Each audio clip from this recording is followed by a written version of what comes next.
Warmly welcome to this event on catalyzing green hydrogen markets through EU policy and procurement, focusing on the scale steel industry. My name is Jatta Jussila. I'm the CEO of Click Innovation based in Helsinki, Finland. And I'm also the vice lead of the support team to Clean Energy Transition Partnership, which is the organizer of this event today.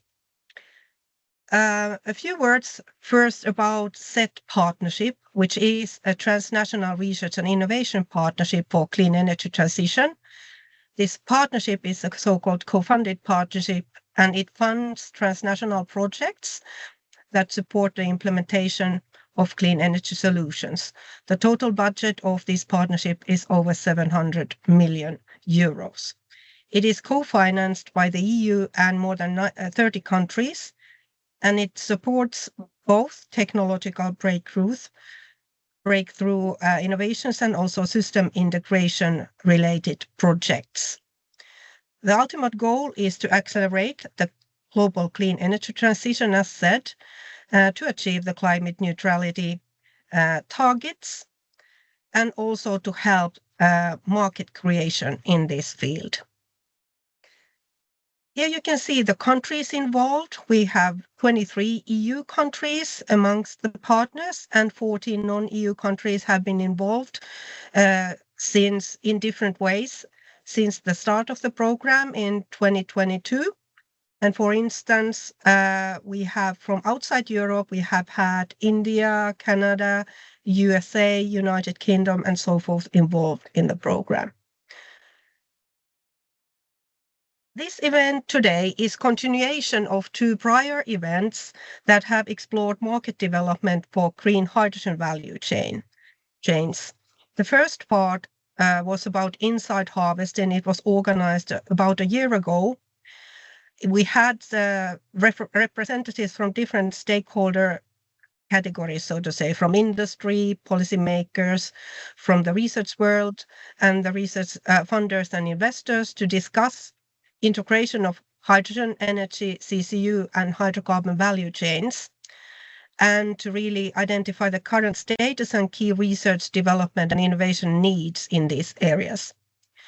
Then the second part of this series of events was organized as a market shaping roundtable in connection with the EU Hydrogen Week in Brussels, November last year. We have participants again from different industry sectors, researchers, policymakers, and funders and investors co-creating a market shaping sort of plan for these value chains. We also discussed in this meeting regulatory barriers, for instance, for change, and how the different industries position themselves within the hydrogen and CCU economies.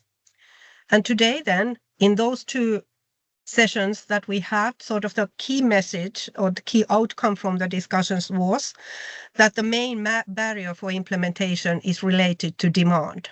So demand creation is the key to really implement the clean energy transition and get all the innovations to the markets. And for that purpose, we have created this session today about procurement schemes for demand creation. With that, I want to wish you a really fruitful seminar and webinar, and I will hand over to our host today, Pia Salokoski from Click. Pia, please, you take over the screen. Thank you, Jatta. I'm Pia Salokoski, Head of Energy in Click Innovation, and I will be your moderator today. And at the beginning, maybe Pia, you can show the agenda. So we have divided the event so that we will have 3 separate sessions, and soon you will see it on the, yes, now. So the first session will be the green primary steel leveraging green hydrogen market. And it's more related to the how EU mechanism can solve the chicken and egg problem. The second session, we will hear what features would make standards. So DPPs and like a driver or of efficiency, trust, and scale up rather than the complexity. And then the last session is about how RD efforts can better integrate, for example, procurement, certification, and policy tools to accelerate the demand creation. Can you show the last slide? So our main focus today is the green primary steel. Of course, the circular steel is as important, but today the main topic will be the primary green steel.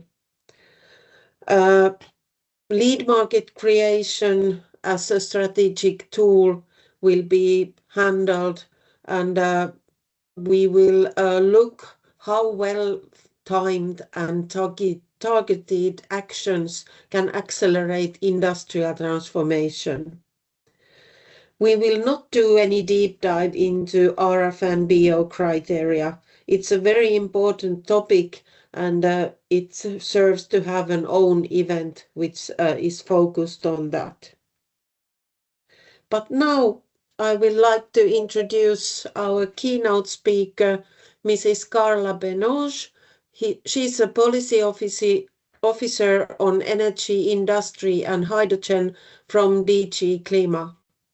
She plays a key role in shaping and implementing the EU's hydrogen policy, and currently she's coordinating in the working level the development of the steel label with the focus on aligning energy and industrial policy with climate goals and advancing industrial decarbonization. So please, Carla, floor is yours. Many thanks, and many thanks to the team in CETP for letting me speak here today. So yes, you can go directly to the next slide. This is just a short presentation on trying to catalyze green hydrogen and steel markets through EU policy.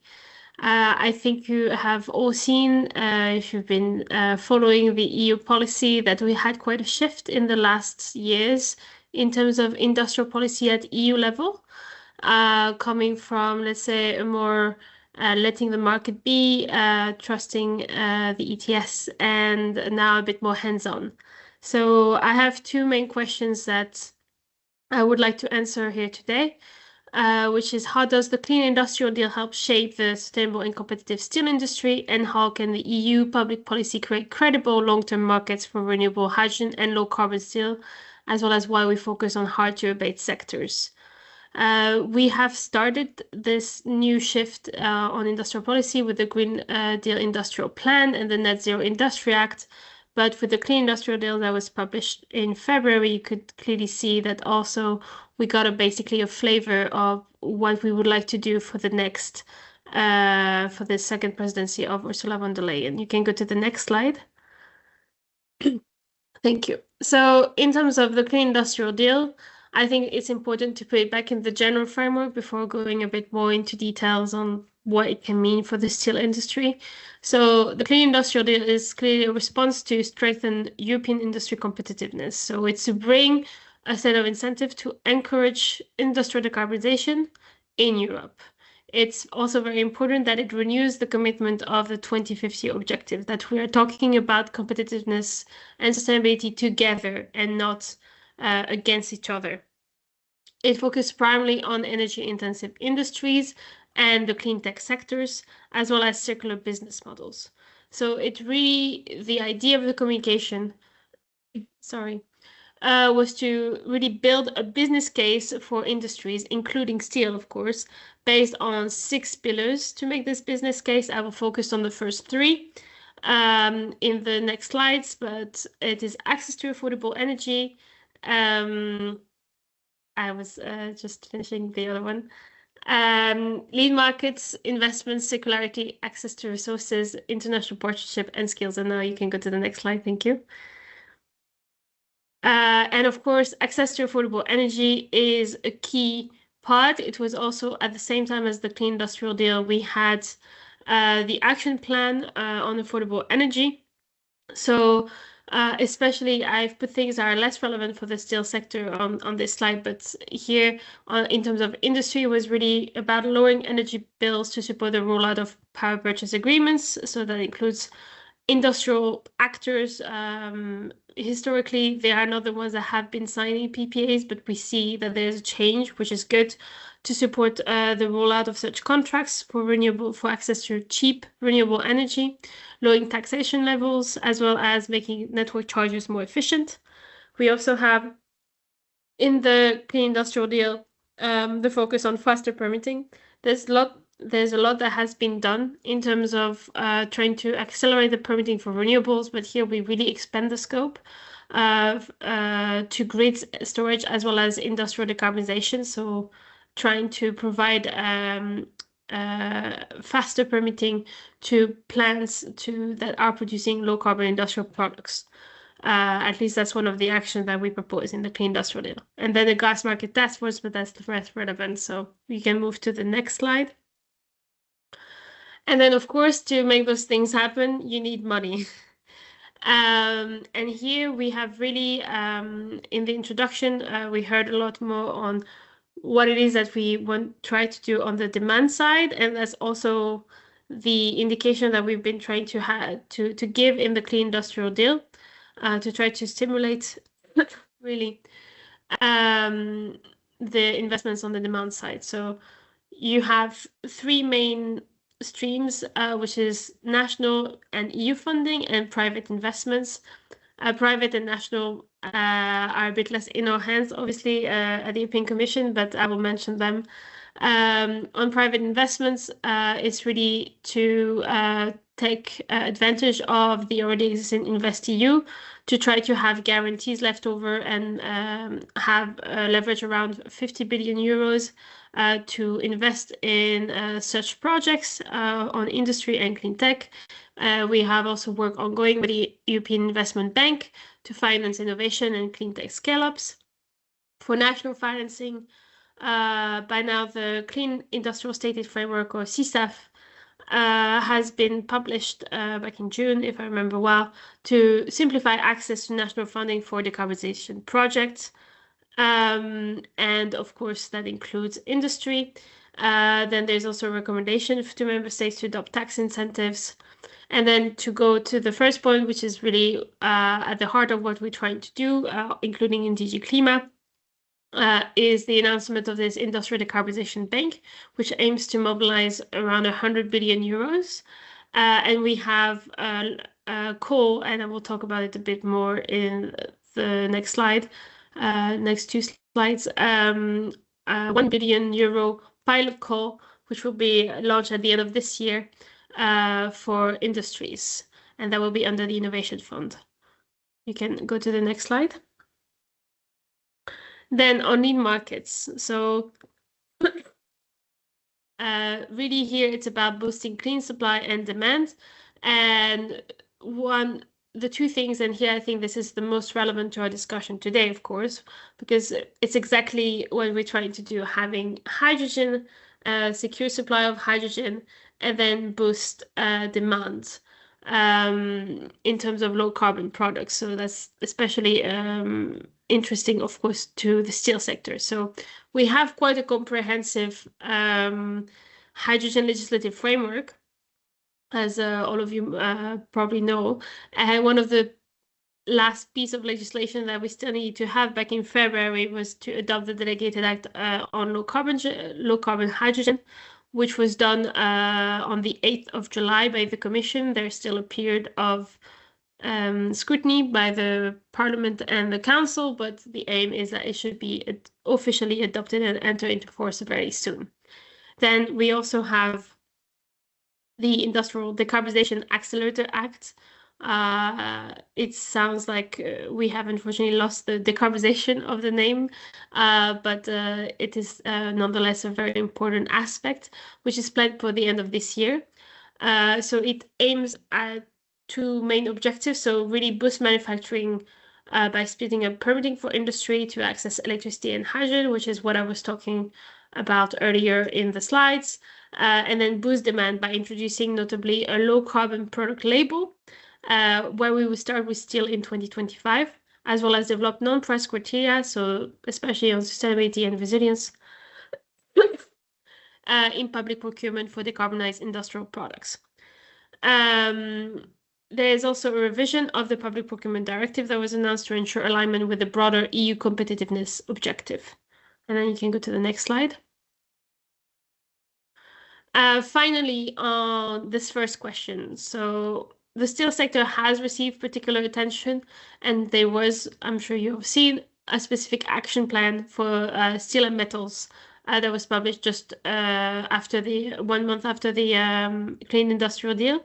So it reiterates a lot of what's already in the general communication on the need for affordable and secure energy supply for the sector. It lays out the work needed to protect European industrial capacities, promote circularity, and de-risk decarbonization. On top of this, the coal and the industrial decarbonization bank, it also announces the allocation of an extra 150 million euros through the research fund for coal and steel for such projects, as well as an additional 600 million via Horizon Europe devoted to the Clean Industrial Deal objectives. And the Innovation Fund, the pilot auction that I was talking about in 2025 with the 1 billion euro budget would be focused on electrifying key industrial processes. Yeah, and then you can go to the next slide. So now on to the second two questions. How can EU policy create long-term reliable markets for renewable hydrogen and low-carbon steel, and while focus on hard-to-abate sectors? I will take the second one first, because I think this is where the answer is a little bit easier. The focus on hard-to-abate sectors, especially for hydrogen, is completely in line with our original hydrogen strategy of July 2020. Direct electrification is still the priority. And you can also see it in this pilot call that we had, that we've published the terms and conditions on. And renewable hydrogen, as well as low carbon hydrogen, should be used in sectors where it is not possible or too costly to electrify. Besides this heat auction, I'm sure a lot of you know that we have also, we are currently launching the terms and conditions. We're already on our website for feedback, and will be officially published the auction at the end of this year for renewable and electrolytic hydrogen under the Innovation Fund.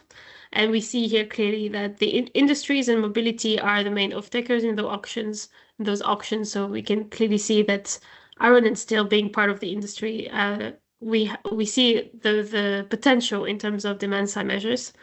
Those auctions also provide a long-term predictable stream of revenue to hydrogen producers, because we need to create lead markets for both, right? Hydrogen as well as the clean steel, low carbon steel. So for the hydrogen, the auction is trying to do this. And of course, for low carbon steel, we have already projects in the Innovation Fund, the most known one being Stigra and Hybrid, that already benefit from grants, therefore helping directly to support the creation of a lead market for low carbon steel. You can go to the next slide. So now this is already what we've been doing. What we are trying to do under the Industrial Accelerator Act is a number of things. So I've already mentioned the resilience and the sustainability criteria. There's still work ongoing on this inside the Commission, so there's not a lot more detail that I can provide on this. It directly inspires itself with the work that has already been done under the Net Zero Industry Act, where we have also, for certain technologies or some for public procurement as well, introduced some resilience and sustainability criteria. So that can give you an idea of what's to come. But my work, at least, really focuses on the steel label that would also be part of this new regulation coming at the end of the year. So it's really to create a reliable, transparent, and a clear definition of what is low carbon steel, because we can't put mandates or we can't put any kind of demand side measures if we don't have a clear definition beforehand.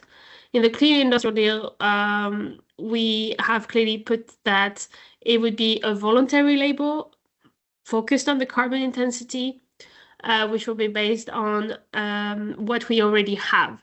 So that's really about, we already have ETS data, we already have this whole framework. So to have a simple methodology with ETS data and building as well on the CBAM methodology was very important, because we need to be transparent, reliable, and add as little as possible administrative burden for the stakeholders that want to apply for such label. It would also be to be relatively simple. So in terms of, for example, scope boundaries, as I said, we want to rely on what's already existing. So we have ETS benchmarks, for example, and then we would include some key indirect emissions, such as electricity and hydrogen. And the label is only as good as your verification and certification system. So it's also very important here, and we are working really hard to have such a strong and reliable system to create a clear measure for what low carbon steel is, and then it could be used further. The key is to have something that's easy to communicate, so that it's easier to sell, easier to look for what exactly the green premium is, and that is understandable to create a market. So the label is an enabler for such a policy, not an end in itself. There are already, of course, some existing international initiative on steel, such as the IEA. Our current workstream also take that fully into account. We're not here to reinvent the wheel, and we want to have to rely on what's already out there to create something that's operational as fast as possible. You can go to the final slide. So just to conclude, the Clean Industrial Deal, it's here really to shape up a general framework on how we can be sustainable and competitive. And for the steel industry, I think it was very important that we present actions for access to affordable energy. And of course, we have some targeted action in the Steel and Metal Action Plan, including some trade-related measures and circularity that is to come with the Circular Economy Act next year. But as was said in the introduction here, we're really focusing on primary steel, so I won't spend too much time on that. And then finally, on how can EU public policy create credible long-term markets for renewable hydrogen and low-carbon steel. Here, we don't have all of the answers, but some of the path that we are exploring is, of course, that we need to have targeted incentives. So that includes financial supports like carbon contracts for difference, something that we have announced for the Industrial Decarbonization Bank, and leverage the demand side tools like public procurement, which is something that we will address in the regulation, the Industrial Accelerator Act. I conclude here, and I'm happy to take some questions. Thank you, Carla. Very interesting presentation. We have now some time for questions and comments. Are there any hands up yet? Not yet, but I have one question. You mentioned this permitting process as one kind of key element, how to make it more smoothly or that kind of things. What kind of tools have you been developing to kind of make this process to happen more smoothly? Thank you for the question. So in terms of permitting process, I can mostly talk about what was developed under the Renewable Energy Directive. So that means having some go-to areas where it's easier to have all of the assessment done and faster. And you also have trying to digitalize the procedure in Net Zero Industry Act. So for the clean tech technologies, it was about putting having strategic projects and also putting some clear times. So, for example, that you had the member state authority had maximum 12 months, 18 months to get a permit approved. Then a lot of the other environmental process is under the realm of my colleagues in DG Environment, so I am by no way an expert, so I won't expand on that. But that gives you an idea of what's already been ongoing, and there's further work being done also by my colleague in DG Environment on this. Thank you. There are also at least two questions in the chat. So the first one is, we are working on biomass to hydrogen. Is that covered ultra green hydrogen?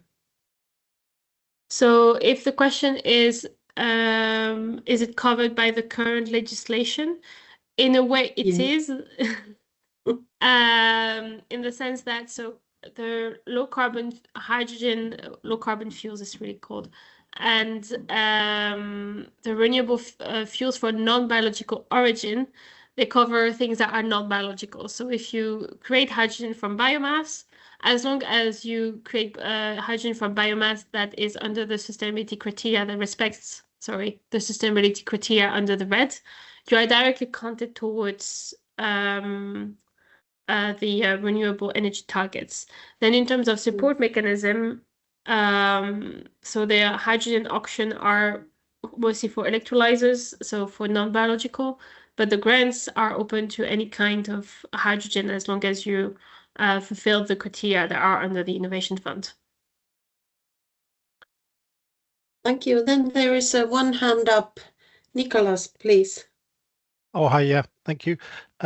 Nick Avery from the European Steel Association. So I was just wondering on this slide, in fact, on the balance between supply side mechanisms like contracts for difference or supply demand side incentives for increasing demand. What would be the balance, for example, for the steel industry in terms of supply side incentives and demand side? Would it be more on the demand side, or could you see a role for both? I think we definitely see a role for both. I think my guess is as good as yours in terms of what is the balance. What I can say is that we have had those auctions so far for hydrogen, notably mostly focused on the supply side, because we also had the need to deliver something that is fast. And then when you talk about carbon contract for difference, we are going into auctions that have a design that is much more complex. But that's why this is a long-term objective. But I do think there are other things, and you will probably see in the Industrial Accelerator Act, at least the proposal that we'll make, that there are other ways to stimulate and create lead markets for the demand side, and public procurement is one of them. So I do think that as long as the hydrogen market is not there yet, we will still need some supply side support. And I do think that the fact that we still have projects applying for the grants for the Innovation Fund means that we also need this kind of CapEx/OpEx support, and then maybe complement this at the same time with the demand, and then phasing out, hopefully in the long-term future, to have only support where it's most needed. Okay, thank you. Any other questions? There is one very interesting in the chat box.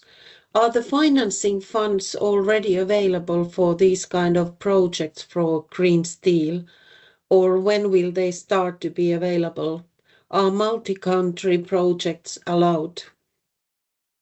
So indeed, so I mentioned in the slides Hybrid and Stegra, and those projects are already ongoing under the Innovation Funds, and we still run grants calls until, and there's one this year planned, so it's already open.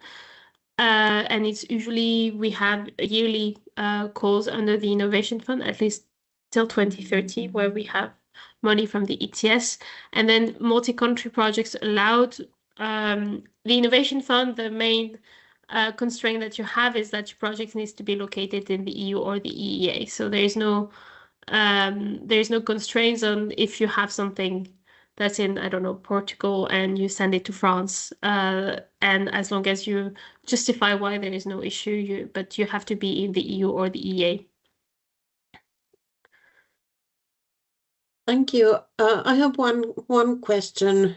How do you see the role of China? Because China is also starting to produce the green steel. How do you see that the EU companies can kind of keep their competitive role in this industrial topic? Thank you. I think here this is another balance, right? There was a balance of supply and demand, and now we have the balance between decarbonization and keeping our industry competitive. That's why I thought it was important that on the slides here you can see that you also need some trade-related measures. On this, I am by no means an expert, but there has been some discussions on the quotas, on the melted and poured, and those things like that for steel and metals in general. I do think that the EU is still very much leading the project that I have been talking about. For example, one of them was granted the financial support 5 years ago. We're definitely still ahead in terms of green steel production, but we need to continue the efforts and not have delays in terms of financing decisions and operationalization in the EU to keep this edge. At the end, I work for DG Klima, I work for the EU. Climate is a global issue. So if we can bring more countries like China to have better ways of creating steel, all the more the better. While of course we want to keep our share of the market. I can hear someone in the background. Sorry. Yes, take them. Please close your mics if you are not asking anything. But thank you, Carla. Very interesting presentation, and thank you a lot for answering all those questions. Yes. Sorry, I cannot raise my hand because I'm presenting here. But may I have one question about these public procurement, let's say, targets and how to leverage demand by using them. Is it, how do you see, is it likely or will there be like some really targeted goals or segments for these public procurements, or is it more like overall, let's say, like idea that they must be green, or will there be like very targeted segments and roadmap that, for example, these public procurements should be green in this and this strategic areas? Or did you get my question? Yeah, thank you. I can't spoil it all, of course. There is definitely, like, right now we are assessing the impacts of all of the different measures. One of the things that we are doing is, of course, looking what would be the impact of having public procurement measures on certain sectors. What would be the willingness to pay? So we are definitely looking at, that's why I put targeted incentives, at where it would be the most beneficial in terms of segments of the markets, because of course also public procurement, for example, for steel, we know that a lot of the construction steel is done through is used through public procurement. So that's an interesting area that we know that if we put a measure, we're already covering quite a lot of the demand. Thank you, Carla. Now there is still one question. Jekis, please.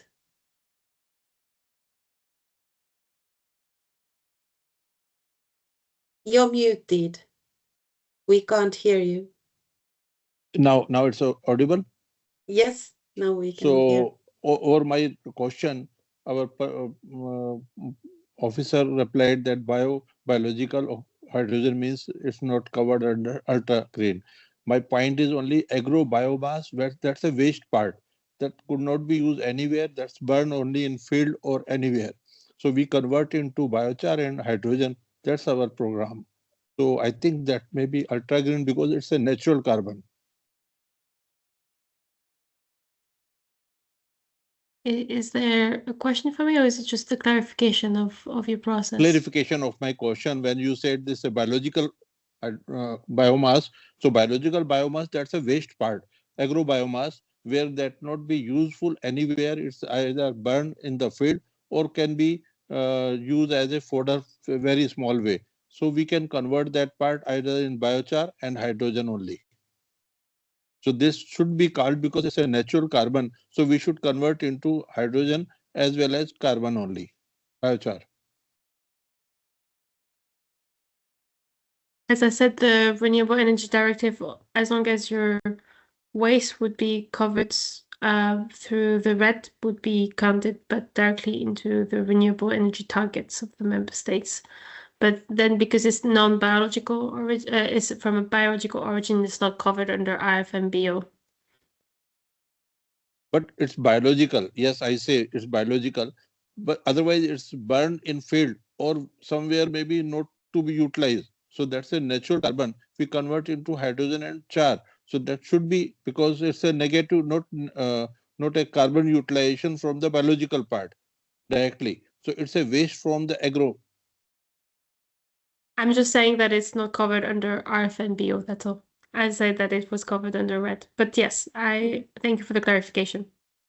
Okay, thank you. I think anyway it's a biogenic CO2 or C, biogenic. Okay. Thank you, Carla. And now we need to move to the second session. It's about the unlocking hydrogen demand through green primary steel, and we have 2 presentations. The first one will be Kimmo Järvinen, Head of EU Governmental Affairs from SSAB, and then the other presentation is from Ville Valovirta, Senior Scientist in PTT. So please, Kimmo, floor is yours. Thank you, Pia, and thank you for the Clean Energy Transition Partnership to having invited me to present the case of SSAB. I hope you hear me well. Can you confirm that? Yes. Okay, yes. Good. And we see the presentation as well. Very good, thank you. So Carla already mentioned hybrid, and hybrid is actually a result, or hybrid research company is a result of a joint venture between 3 companies. It's SSAB, Vattenfall, and LKAB. And indeed, we have developed the technology to produce fossil-free steel. And I will try to give you an overview of specifically the lead market importance for the SSAB business. Please go ahead for the next one. Just for those of you who may not know SSAB, we are very much a Nordic company. We have production sites, and I will later on show the map, but we have production sites in Sweden and Finland and also in the US. 15,000 employees, established already 1878, so we have quite a long tradition in producing steel. We produce currently roughly 9 million tons of steel annually. And the revenue you can see here. The revenue is in Swedish krona, but in euro it's 10 billion euro. We can go ahead, and I will try to concentrate on the last part. But as said, here you can see that we are transforming already. Many of our production sites, or all of our production sites, will be transformed, and we are well underway. In the US, we are already using electric arc furnaces and scrap as a raw material. In Sweden and Finland, we are just in the process of transforming our blast furnaces into electric arc furnace technology and DRI technology. We can go forward. Thank you. And as said, as you can see, 2017, we established a joint venture company between LKAB, who is an iron ore producer, Vattenfall electricity producer, energy producer, and SSAB. And we developed the technology to do the hydrogen-based reduction process, DRI, and then, of course, further on, how to use the DRI for the steel production. And until today, we have already delivered several samples. We have several partners with whom, user partners, with whom we are developing the technology further and the properties of the steel to best serve our customers. Maybe in the next slide, if I remember correctly, there is a, if you go further forward. Okay, here is the transformation journey that we are right now experiencing. As said, we have in the US already electric arc furnaces based on scrap, and then there we produce SSAB zero. Zero, why? Because the electricity that we are using in the electric arc furnaces is certified to be zero emissions. In Sweden, in Oxelösund, we are just right now about to finalize the transforming our blast furnaces into electric arc furnaces, and the electric arc furnaces will start next year at full production, and they will produce also the zero emission steel. We had 2 weeks ago the groundbreaking ceremony in Luleå, where we have been investing, or are investing in mini mill technology, fossil-free steel production. Roughly the project is roughly 5 billion euro, and this production will start 2029. And then next from Luleå is Raahe, which we are of course already planning because these processes take quite a long time. So here you can see that we are already doing it. It's not something that we are dreaming about, we are doing it. Another remarkable thing about our transformation is that we are doing it on a brownfield sites, the sites that are already existing and are already used for steel production. So we are really cleaning the sites because of the fact that they were earlier blast furnace sites. So we will reduce the emissions in Sweden and Finland, roughly 10% in Sweden and 7% in Finland. We can go further. And value chain thinking is absolutely important here. We cannot just think about the steel production side, steel production equipment and the sites alone. We have to think about the raw materials. Where do we get the hydrogen? Where do we get the iron ore? Where do we get the water and so forth for our production? Then we do the steel, and then the steel has to be then, of course, as discussed already earlier, be sent and sold to the customers, the end users, and then, of course, we have to be able to show that it is low carbon or basically almost zero emission steel. And all this, the value chain thinking is absolutely important. So we have not done this in an isolation, but we have from the very beginning, already 2017, 2019, we have been discussing with our present customers. As you remember, we have been doing the steel for more than 100 years. So we have existing customers, and we have different kind of ways of certifying already today. I will tell you later on our steel, but the label that Karla mentioned and all the other things are very important. The lead market generation, lead market regulation is very important for us. So we can go to the next slide. And here I wanted to show you a growing number of fossil-free partners. So all of these companies, and actually a little bit more, have already signed to be our partner on our way to the fossil-free and low-emission steel production. And it is absolutely important to have them on board already right now, because then because we already do the pilot scale production, we can send them already today the fossil-free steel samples, and they can test them in their own products, and they can build, and they are building products out of the fossil-free steel. And by doing so together with our partners, we know that whatever we will be producing in the future, near future, as you remember, 26 is the first plant coming on stream. So it will be useful, it will be used by our customers, and there will be a market. And this is happening on a voluntary basis. I want to emphasize the fact. So we don't necessarily, in our case, we haven't necessarily needed sort of a mandatory regulation. It helps and it's needed in the long run, but to start with, we have been able to do it on a voluntary basis. We can go further.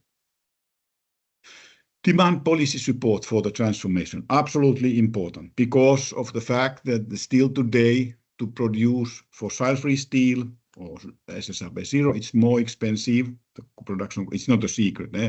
It's more expensive than the traditional blast furnace steel production, especially outside EU. Let's go further. So it's not, I think everybody, all of you know that the European steel market is under pressure, and there are several key policy areas in which we have to concentrate. We have to do the right things. Climate ambition, number one, very important. Let's keep the climate ambition. The whole business case of SSRB is built upon the idea that we will have ETS, emission trading system, and there is a price for the emissions. That's how it was built already 2016, when I first time came to Brussels with our CEO and introduced the idea. So let's not back off from our climate policy targets. They are needed, and ETS is not the problem.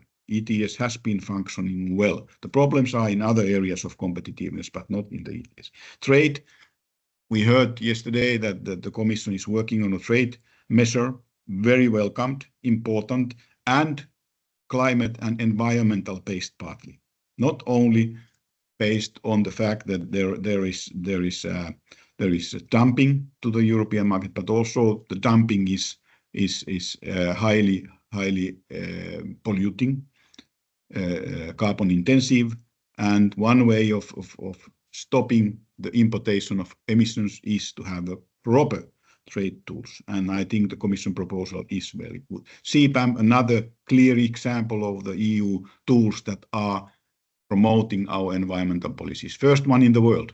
Nobody has done it before. Important. Lead markets, which we discussed today, another important policy tool. Let's go further. Thank you. So these policy tools to boost demand, they are not automatically easy to design. So, and the difficulty starts by being able to define what is low emission or what is environmentally friendly or sustainable steel. We already mentioned public procurement, important tool, and public procurement counts for quite a big part of the steel demand, not the major part, but big part. So with public procurement, we can also help the low emission or fossil-free steel demand. Quotas, yes, we can do different kind of quotas for the products that are regulated via the public procurement. This is important. There has to be also, I think again, we have to be designing the policies intelligently so that we don't discriminate and we are technology neutral and so forth, but they are important. To repeat, clear definition and classification system for low and near zero emission steel is needed, and we don't have it yet. Carla said that they are developing a label, a very good step forward to be able to have that kind of definition. Let's go further. Life cycle assessment and carbon footprint, probably the key words here. We are very much supporting and in favor of life cycle assessment because of the fact that the production of steel is many multi-phased, multi-process event, and we have to be able to look at the whole value chain emissions and not only one part, not only the direct emissions from the electric car furnace and not only this and that, but we have to be able to look at, as already mentioned by, I think somebody mentioned the scope 2, the energy production, electricity production emissions and so forth, and also the raw materials. All this has to be taken into consideration, otherwise we are not, I think, scientifically sound. Let's go further.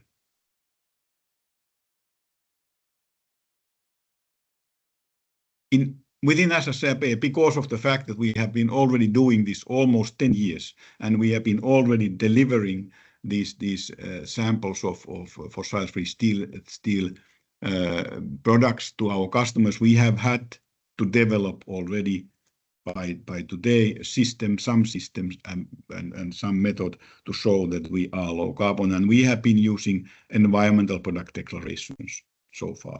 So we have developed quite intensive environmental product declaration for our products.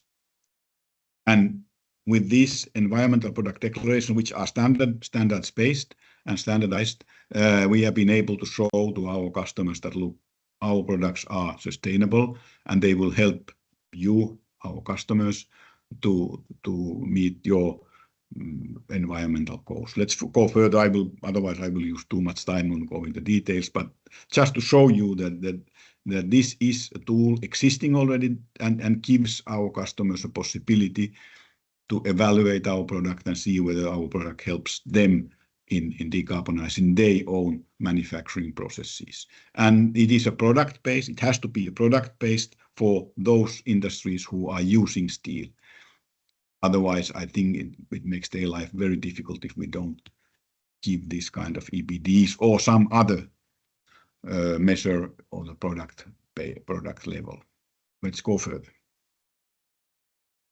Having said this, and you don't have to try to read all of this, don't mention. I think later on my presentation will be distributed anyhow to you. The fact remains that at the moment there is as I think we can say, there's a wild west in this field of certification and definitions and so forth. Green Claims Directive was an effort, was an intensive effort. There was an attempt to try to make things fair, but still a lot has to be done so that the customers can rely and be sure that the certification and all the claims that the producers are making are valid and justified. But as I said, don't try to read this, but I just collected here all the magnitude of different kind of ways to specify and direct. Let's go further. We are also member of various different kind of groups, and Climate Leadership Council is one, Demos, and also We Mean Business Coalition, and we have created this kind of a document because of the fact that this is an important topic, creating lead markets for near zero emission steel in the EU. And we feel that near zero emission steel is quite an appropriate name. We could say fossil free, but then we would really limit the market to very few companies. Probably wouldn't be justified. And in reality, technically, and I'm an engineer, so I always have to remind myself that in reality there is no totally zero emission steel. There is some emissions always, and that's near zero emission steel is appropriate technical term. Let's go further. As said, the policies have to be well designed to drive decarbonization and help ensure demand, and not to prohibit and not to sort of make world more difficult for us and make EU uncompetitive. Industrial Accelerator Act, I don't know why the decarbonization word was dropped out. Carla, maybe you can tell me. It was previously Industrial Decarbonization Accelerator Act, but anyhow, it is an important act which helps us to focus on developing a proper label and proper definition. We are already doing it, as said, and we are not the only ones. Stegra's name was mentioned. There are some others in EU also who are already doing it. So if somebody tells you it cannot be done, that's not true. It can be done technically. It can be done also probably business-wise. This remains to be seen, of course, at full scale. But we feel that it can be done business-wise also. You can be competitive. Having said this, today's trade landscape, today's trade politics are such that we need further to develop our market and regulation. ambitious climate targets have to be there. We cannot back off from the targets, because then the whole sort of foundation of this work, transformation and decarbonization would fall down. Demand side measures policies, yes. EU public procurement rules, yes, we were discussing about them. Some sort of environmental requirement in terms of the emissions should be included in the procurement rules. It cannot be 100%. All of the public procurement has to be 100% fossil free, or that is impossible in the beginning, but something like that has to be in place. Made in Europe is another way of also boosting the demand for sustainably produced steel, because in Europe our emissions are lower than in most of our competing competitors' countries. Strengthening implementation of the existing rules, always important, and definition and classification system for low and near zero emissions. These are all needed and they are underway. I'm very happy about this, but we have to be active to make them really workable. I think next one is my final one. Conclusion and call to action. Introduce harmonized labeling definition. I said we are already doing it. We are, as SSRB, very much in favor of less standard, which is international energy agencies also, and responsible steel is adopting this. Eco design has to be there for sustainable products regulation. Important pieces of regulation that have to be finalized. And public procurement legislation has to be also improved and has to be also developed so that it includes requirements. So this was my presentation. I was planning to present you. I'm very happy to entertain any questions that you may have, and thank you very much for the opportunity. Thank you, Kimmo. Very good presentation. Let's take Ville's presentation now, and then we have time for questions and answers for both speakers. So Ville, floor is yours. So thank you for the invitation to this discussion today. The question I will be addressing today is whether public procurement can leverage lead markets for green steel. So that will be the topic today. And I work at VTT Technical Research Center, which is based in Finland. So I will be first looking into what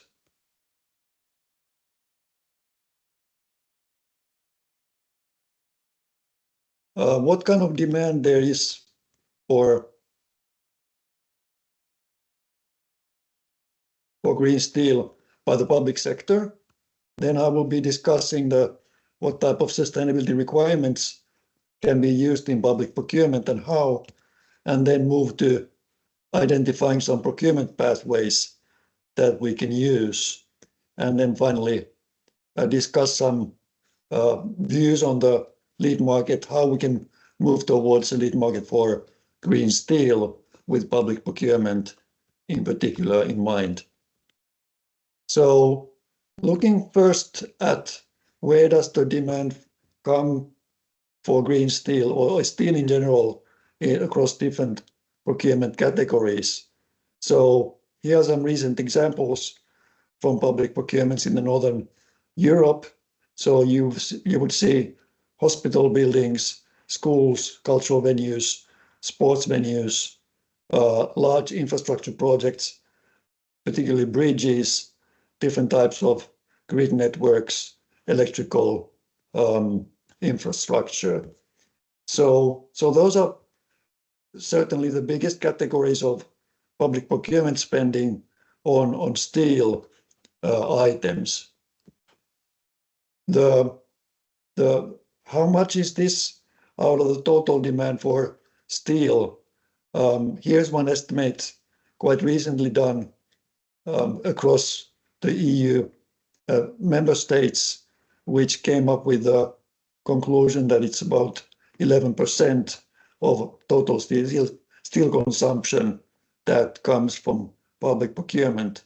There's some variation across different countries, as you can see, ranging from 5% in Germany all the way to 20% in Ireland, although I would say that there's quite some variation that could be also accounted for due to differences in statistics and especially the data in the public procurement is not very coherent. So there should be some uncertainty about that. But anyway, it gives us some idea about the total demand size and the ballpark we are speaking of. Another type of categories is transport vehicles, buses, trams, trains, but also ferries for coastal and inland public transportation.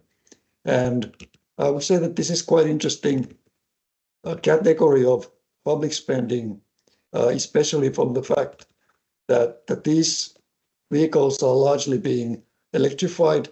So as operation is becoming zero emission or close to zero emission, there's increasing pressure to reduce the carbon footprint in the manufacturing phase, which means that there would be more focus on also the materials being used in manufacturing. Other categories include various machines and appliances. Those would be rather miscellaneous categories of products being purchased. And of course, there's a large category of military equipment, which I didn't include here, but there's very little data available due to obvious reasons. So that's the overview of public spending on products having steel content. What would be the impact of the higher price of green steel on the procurement price? There's some variation across different types of product categories, goods, services, construction works. Generally speaking, we can illustrate the difference by making some schematic breakdown of different types of costs in the total price of procurement contracts. So if you look at the goods, for instance, steel materials, which is not very large category of procurement, but some steel is being bought also directly, especially by public utilities. There, the price premium would be directly translated to the overall price of the procurement. Whereas when we move into products with steel content and other materials and manufacturing costs, the cost premium or the price premium would get diluted. So in the end of the total price for the buyer, the increase would be much smaller and can be quite small, as we can see in the automotive industry examples we have seen recently. Then further on in the works, infrastructure and buildings, even more cost items will be added in the total calculation, which again makes it even more diluted in the overall bill of the purchasing cost. And the same for services. So a large part of public procurement is also services, including the assets that have been used for producing those services. And the transport services, such as public transportation operation services for operating buses or trains or ferries or similar, are quite interesting in the sense that there would be quite big number of different costs included here. So by setting higher requirements for these assets to be used, it would be a fraction of the total cost of the contract. So this should give us some idea about how this green premium would look like in different types of public procurements. In practice, how can we set sustainability requirements in public procurement? There is first in the bid qualification phase, minimum green content requirements can be set, or setting maximum carbon emissions criteria, which would be used in a way of disqualifying the bids that are not meeting these minimum requirements. So one technique in the public procurement is to set higher minimum targets and then disqualify the tenders that are not meeting these goals. Maybe more common is to have tender award criteria, which will be used in comparison of alternative bids among those that have been found eligible to be evaluated. And here, carbon intensity, for instance, can be used as a quality criteria in the overall assessment of best price quality ratio. So these environmental criteria would be used as one aspect of most economically advantageous bid awarding assessment. But there's also a third way, which is in the contract phase, to use outcomes-based contract incentives. I don't see so much room maybe for green steel in this field, because it's more used in the services and maybe large supply contracts, but could be used perhaps when there's relevance for substitution with a greener alternative during the contract delivery. For instance, when you have a long and large service contract or delivery supply contract, and you want to give incentives to the suppliers to substitute with greener alternatives. All of this requires information needs, as we've heard already from previous speakers.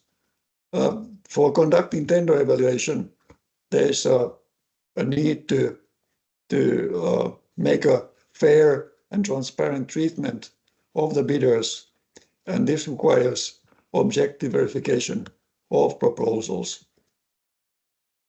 So the tender requirements must enable the comparison of competing bids.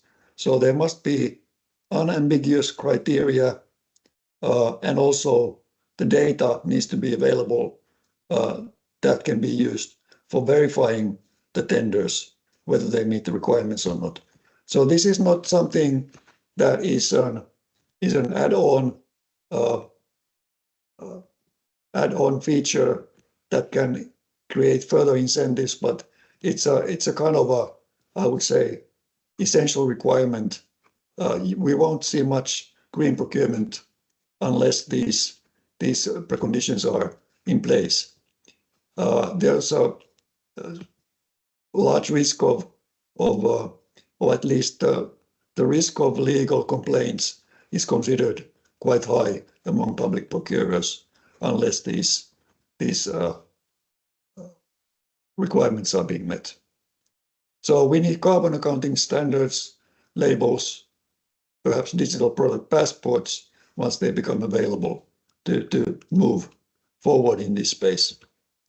One interesting possibility is to start including green steel also criteria for public procurement template libraries. There are various such repositories of public procurement criteria, models or templates that have been set up in various countries including Finland and several other European member states. But there's also an interesting gap or maybe something that inhibits also the full potential from realizing is that for the buyers to report the carbon emissions reductions, the average product category values are commonly used when the data is being aggregated from organization level from product level to organization level carbon footprint.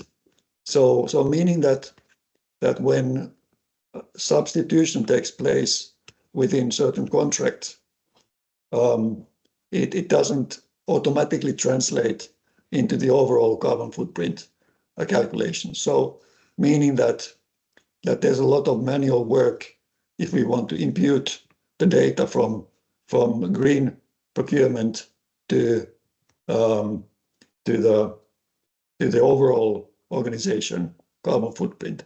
And this is, of course, a disincentive for the buyers that even if they have high ambitious carbon reduction goals at the organizational level, in practice, if at the practical level they don't have a good system in place how these data can be included in the accounting, it would be a disincentive for them to take action and pay the premium.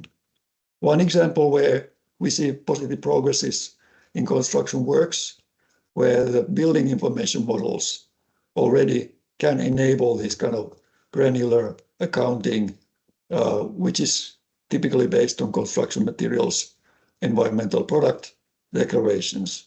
So these are pioneering projects, to my understanding, still taking place, but the direction is very positive in this regard. So next, few ideas about the procurement pathways.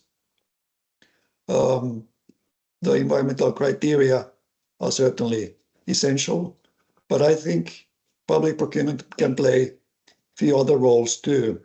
And the first one is to create public demonstration projects, which is not only to kickstart the demand, but also to show what is feasible technically, but also because we also see this need for developing the information systems, labeling practices, certification issues, and change the information systems. These demonstration projects can push the boundary in this respect very much as well. Plus it's a great showcase for showing what is possible. The second aspect is bring together coalitions of public buyers.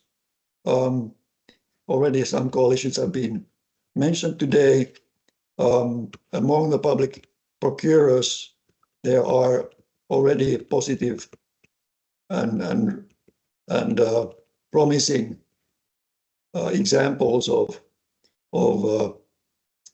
groups like big buyers that have been coordinated by European Commission, and also nationally in Finland there has been a Green Deal agreement between the state and largest cities to procure their emission products, and similar initiatives are taking place. So really bring together the ones who have the capability to steer the road, because I think on the other hand there's plenty of public procurers, public authorities who do not have capability to be the trailblazers in this regard. Then third, inclusion of green content targets in tenders in more mainstream way, and then finally to also move ahead of the regulatory mandates. I won't comment so much about the different regulations, except that I noticed that there's several also sectoral rules in place that are providing incentives for public procurement of green solutions, including green steel. So the first one, the last slide I have, is a few ideas about the lead market, what it would require to get us towards such in green steel space. I also repeat the need to ambitious targets. Public procurement probably is not alone able to create a lead market, but I think it can co-create and amplify the demand signals and accelerate the market formation with the remarks that I made earlier about the demonstration and learning and building the market shaping institutions such as information in place. So ambitious objectives and implementation roadmaps also among the public buyers. Also perhaps need for some green investment support to public authorities to counterbalance the industry subsidies that are being distributed, also to consider providing extra support to the public buyers to lower the threshold to pay the green premium. Build the coalitions to engage first movers, that those who have the capability and willingness to lead the way. And then one task that I was starting to do ahead of this event was to look into segmentation of different product categories where small relative increase in contract value would yield large emissions reductions.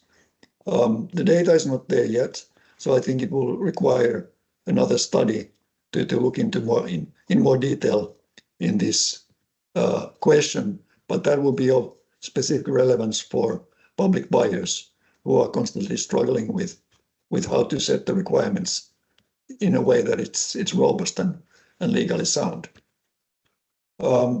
To focus on measurement issues, carbon accounting methods, standards, tender criteria templates, product labels, and digital product passports, and then build ahead of a stepwise increase of green steel content in public procurement across various categories of goods and services. So with these remarks, I thank your attention and eager to hear your comments and answer any questions you may have when there's room for discussion. Thank you, Ville. And now it's time for questions for both Kimmo and Ville, so please raise your hand.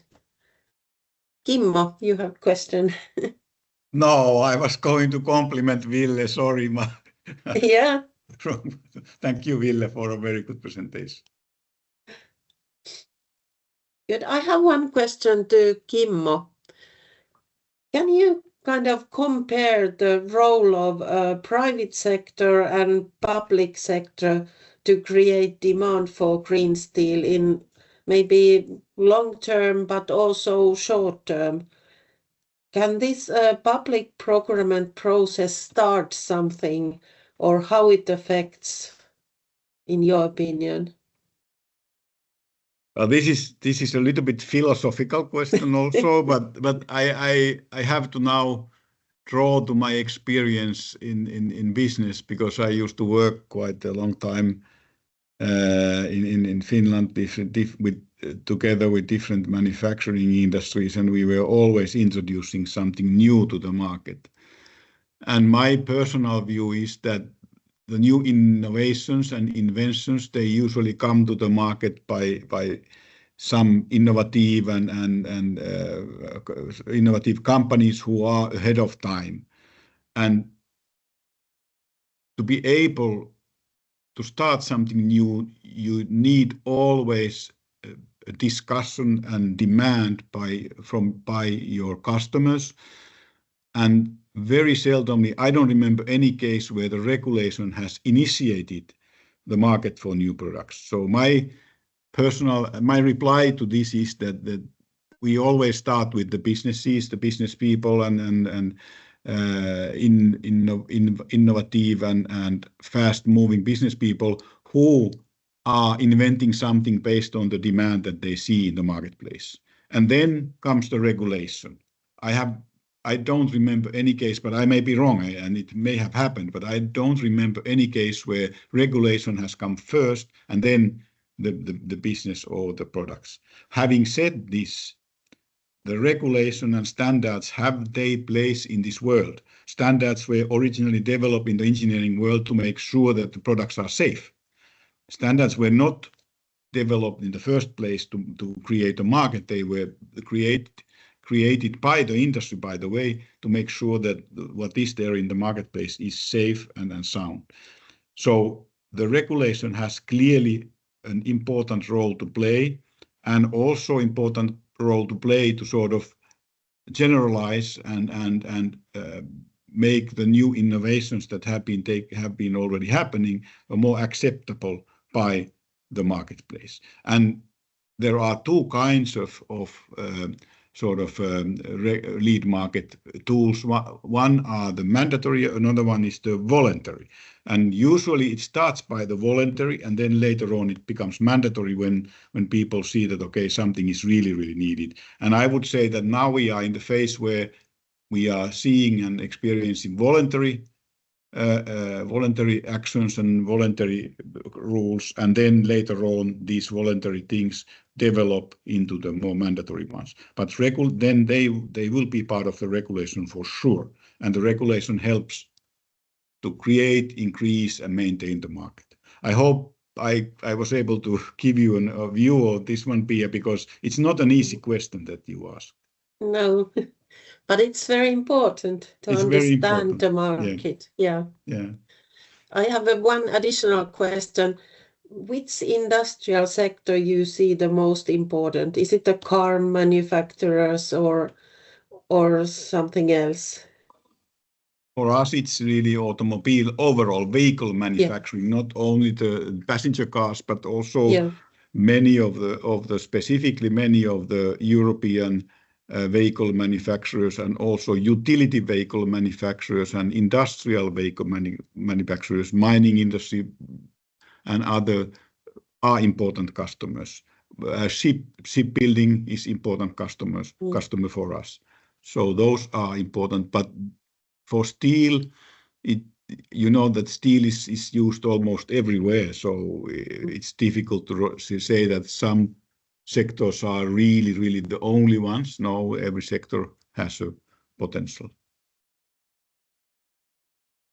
Thank you. Then there is on the chat box one question to Ville. Are non-green steel manufacturers being penalized, or will they be penalized somehow against green steel manufacturers? Well, at the moment, I don't think they are being penalized.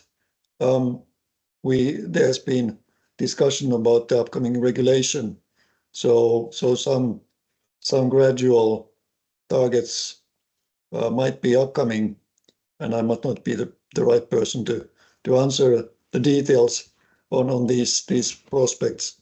In individual tenders, each public procurement contest is a case on its own, and they will have, sometimes they have targets and sometimes not.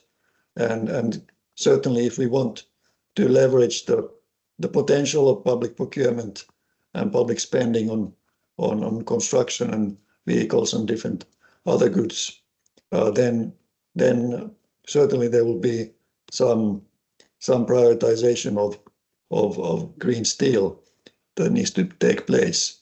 So if you consider it as a penalization, then that's of course the other side of the coin.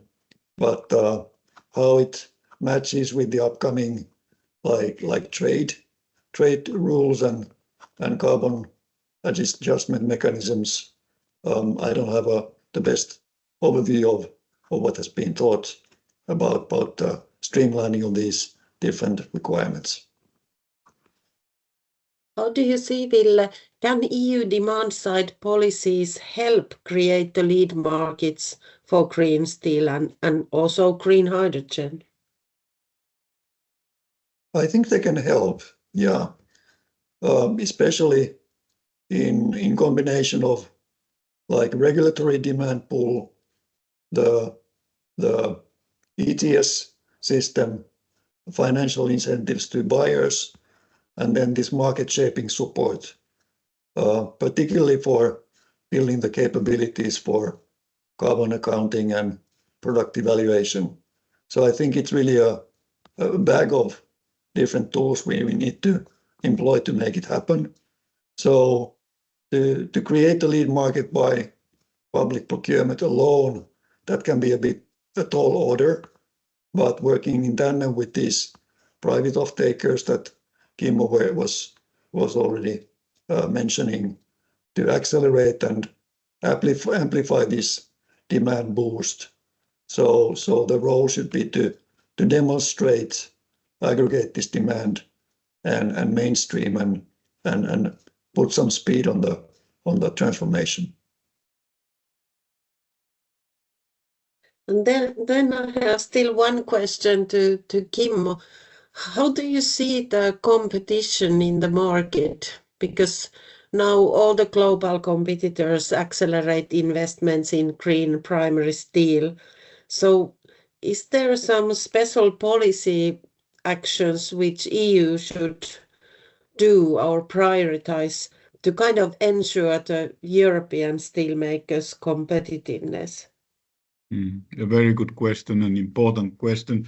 And now, if I look at the whole Europe, I have to say that the whole energy policy, electricity production, and specifically fossil-free electricity production is something that is not in place yet today. We are very dependent on the imported. Now I'm talking about the whole Europe. We are dependent on the imported energy, and the energy that we are importing is not yet fossil-free, most part. So here is something that if I would be a policymaker in EU, I would concentrate a lot of efforts in trying to solve the energy issue. I've seen several ideas on how to solve it, and one of the ideas which I'm not fully confident is the importation of hydrogen, because you know that especially Gateway Europe is working with several outside EU countries to ensure the fossil-free hydrogen supply by asking them or by investing even or helping them to build up fossil-free hydrogen production, green hydrogen production, maybe also DRI production outside Europe, and then importing it to the Europe.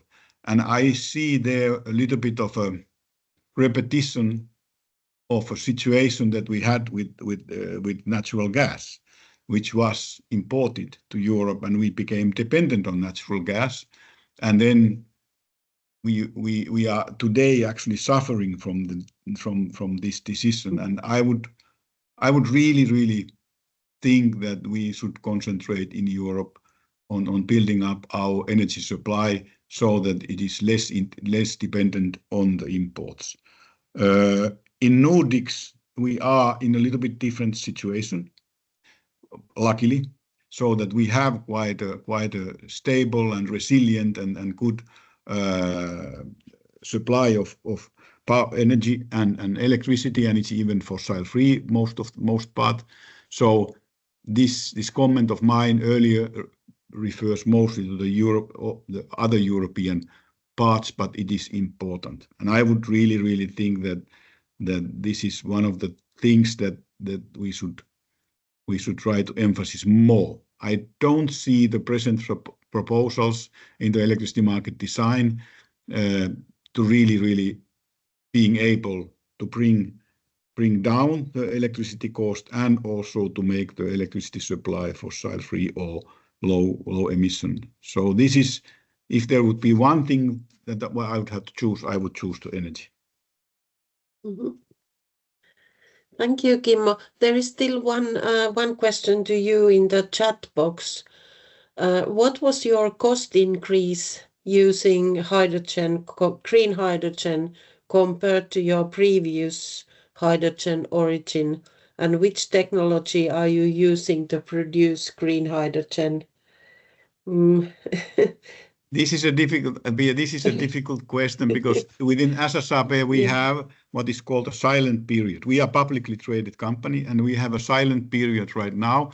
And silent period means for publicly traded companies that we cannot publicly discuss the costs and things like this. But I can tell you, and I can tell the audience, that we have been and are still looking all of the options that there are in the marketplace. We have to make sure that there is a secured supply of hydrogen and secured supply of all of the raw materials. So we have to look at all of the options and keep our options open. So we cannot really choose one and say this is the only one that we are thinking. We have to be able to operate in a sort of a turbulent world. I'm sorry, I cannot say more. Thank you, Kimmo. We are a little bit late of the time schedule, but I still recommend that we will keep a short break. You can take some coffee and then we continue again after 3 minutes. Hope that is okay for everybody. Maybe we start the second session about why do certification schemes matter for green steel and for the low carbon hydrogen. And our first presenter is Mr. Nicholas Avery, Senior Advisor from Lifecycle Assessment, Eurofer.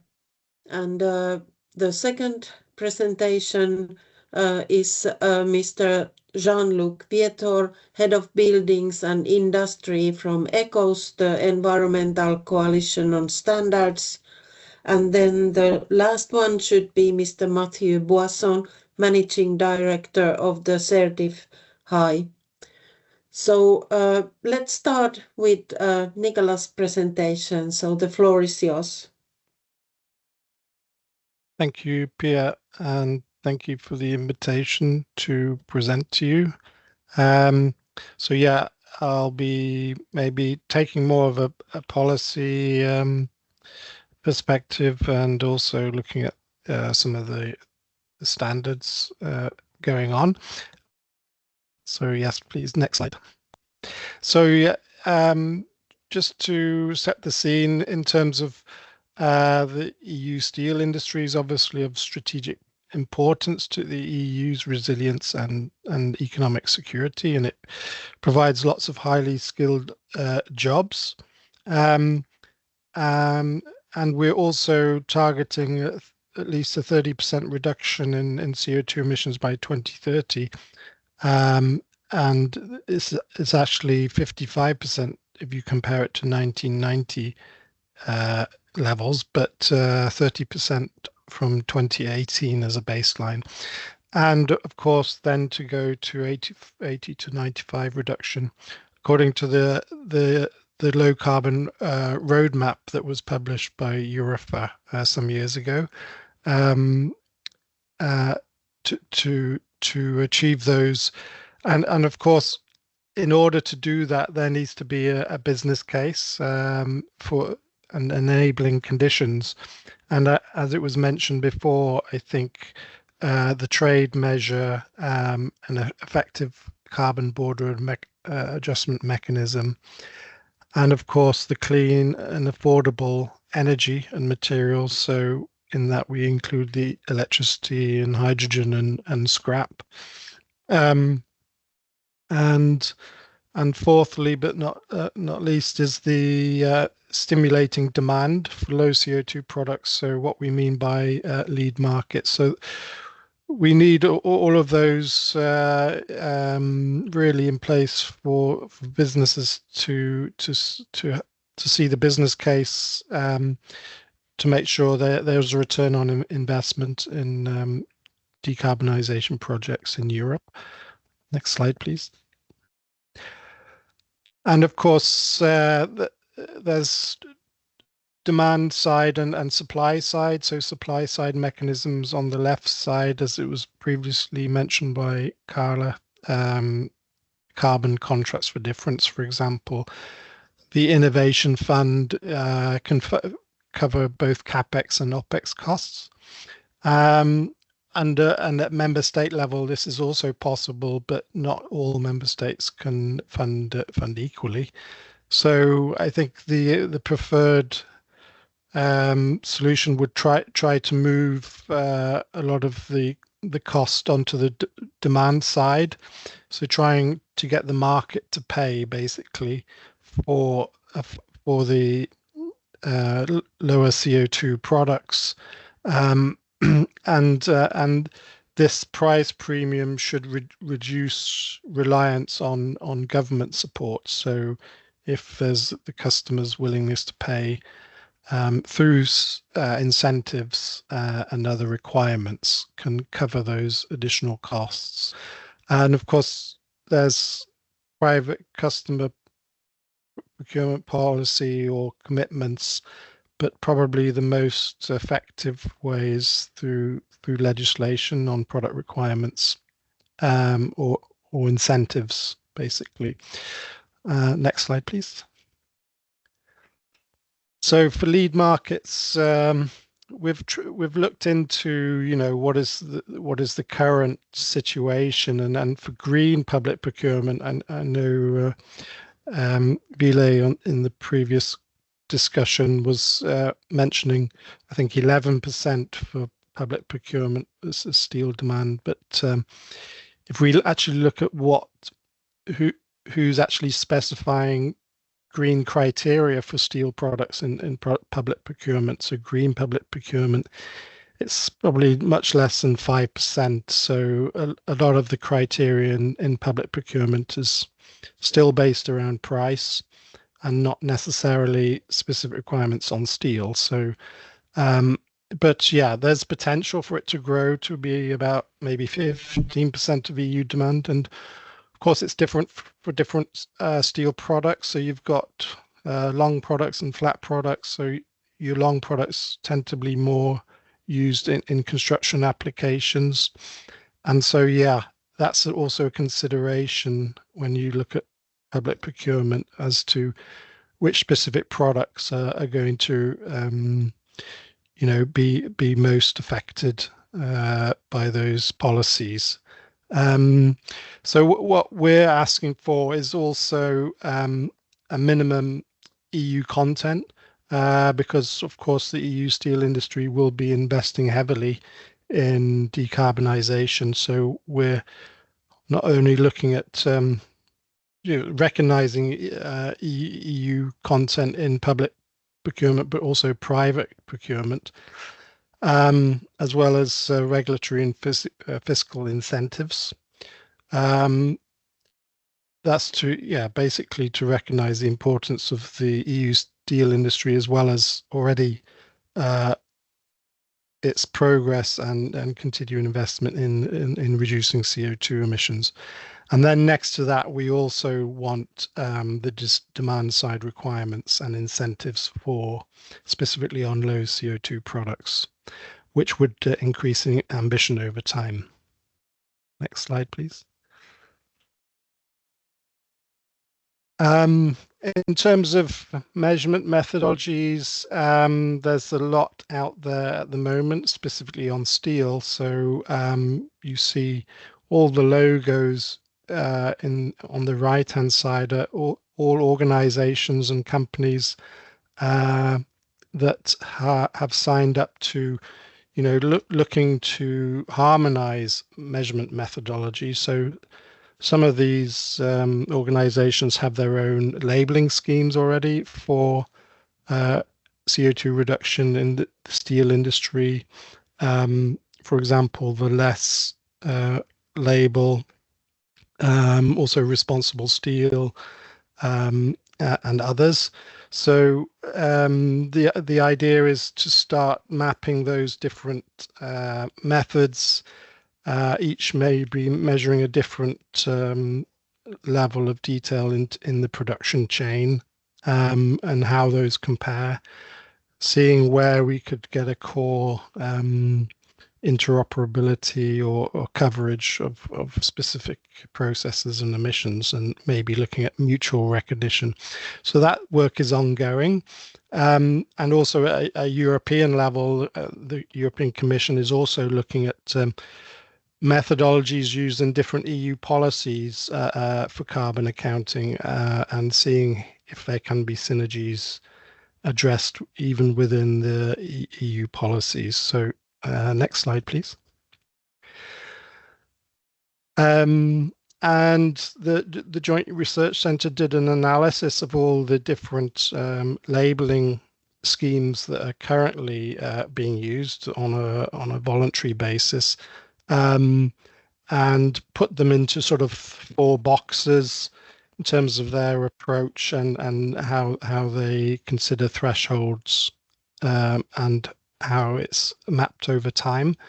So one at the top left box would be the sliding scale approach, which is used by several of the labeling schemes or initiatives.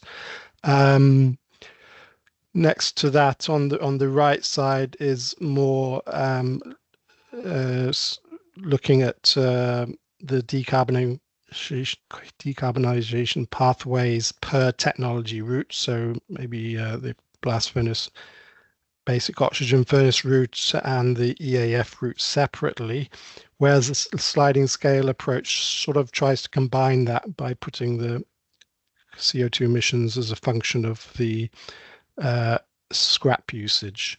And then also at the bottom left is one on stainless steel, which looks at a grade specific approach, and the Global Steel Climate Council on the right side is looking at decarbonization pathways over time, separating flat and long products. So different approaches. And of course, yeah, we really need one approach if we can to really speed up this these lead markets, so everyone can use the same approach, especially for the lead markets. But of course, labels can have other uses in the market. For example, the carbon footprint is still used for building assessment, for example. So yes, next slide, please. And it's been mentioned before, the Industrial Decarbonisation Accelerator Act, maybe without the decarbonisation, but hopefully it's still about decarbonisation. As it's been mentioned, this is key for creating lead markets. So one of the 3 pillars that's built into this proposal is for creating these lead markets, and part of that is creating this label.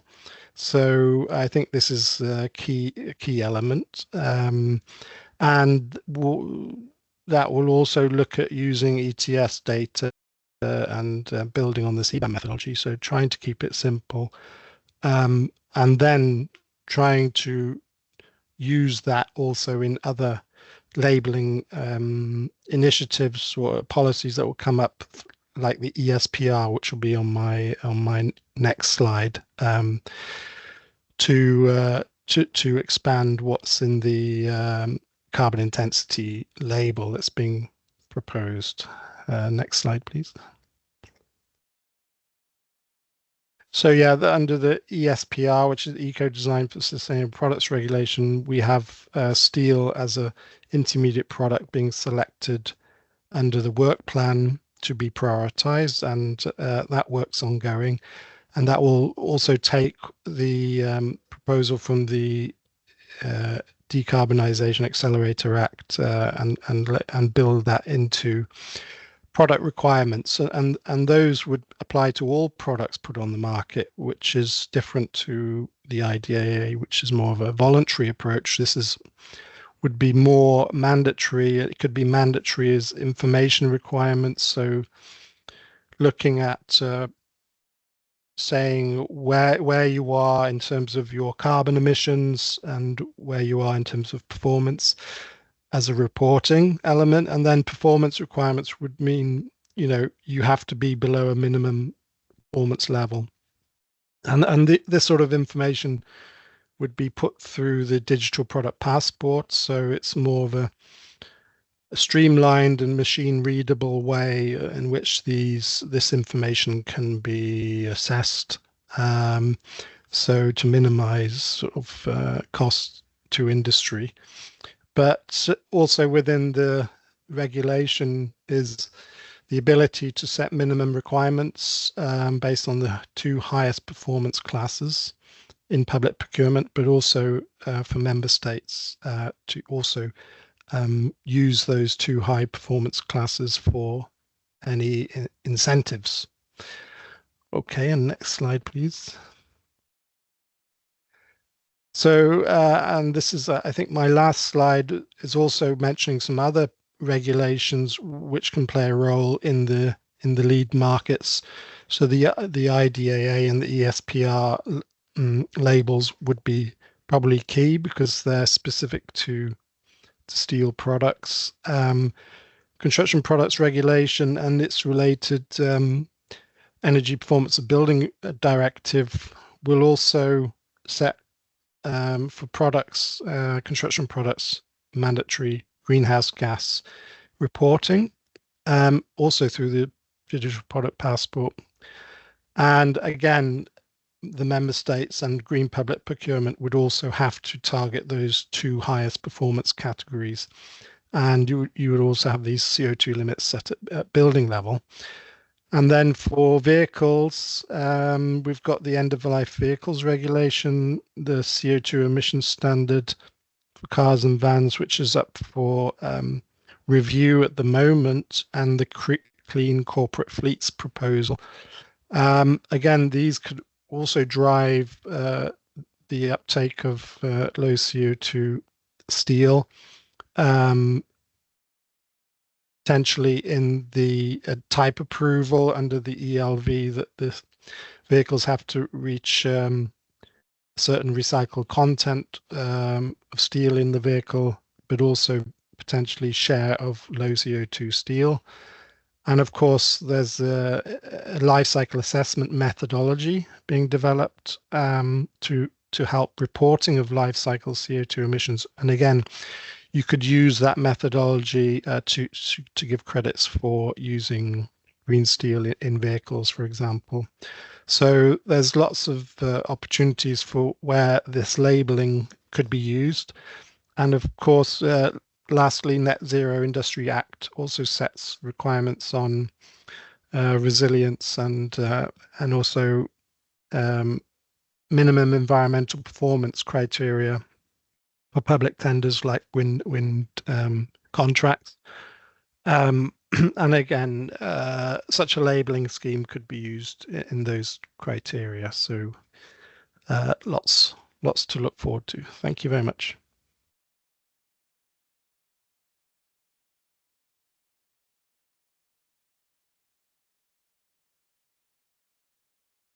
Pia, sä olet mutella. On mute. Sorry. Let's take all the presentations and then have time for questions and answers. But I'd like to now ask if Mr. Matthew Poisson is here. You had some time challenges. Yes. Do you want to keep your presentation now? Or I can try to do a brief presentation. Thanks for asking. Okay, good. Sure. Yeah, happy to do so. Yes. Is it okay if I share my screen directly? Yes, I guess it's okay. Yeah, you can share from your screen. Fantastic. Thank you very much. Can you see the presentation full screen? Yes, we can see it. Okay, fantastic.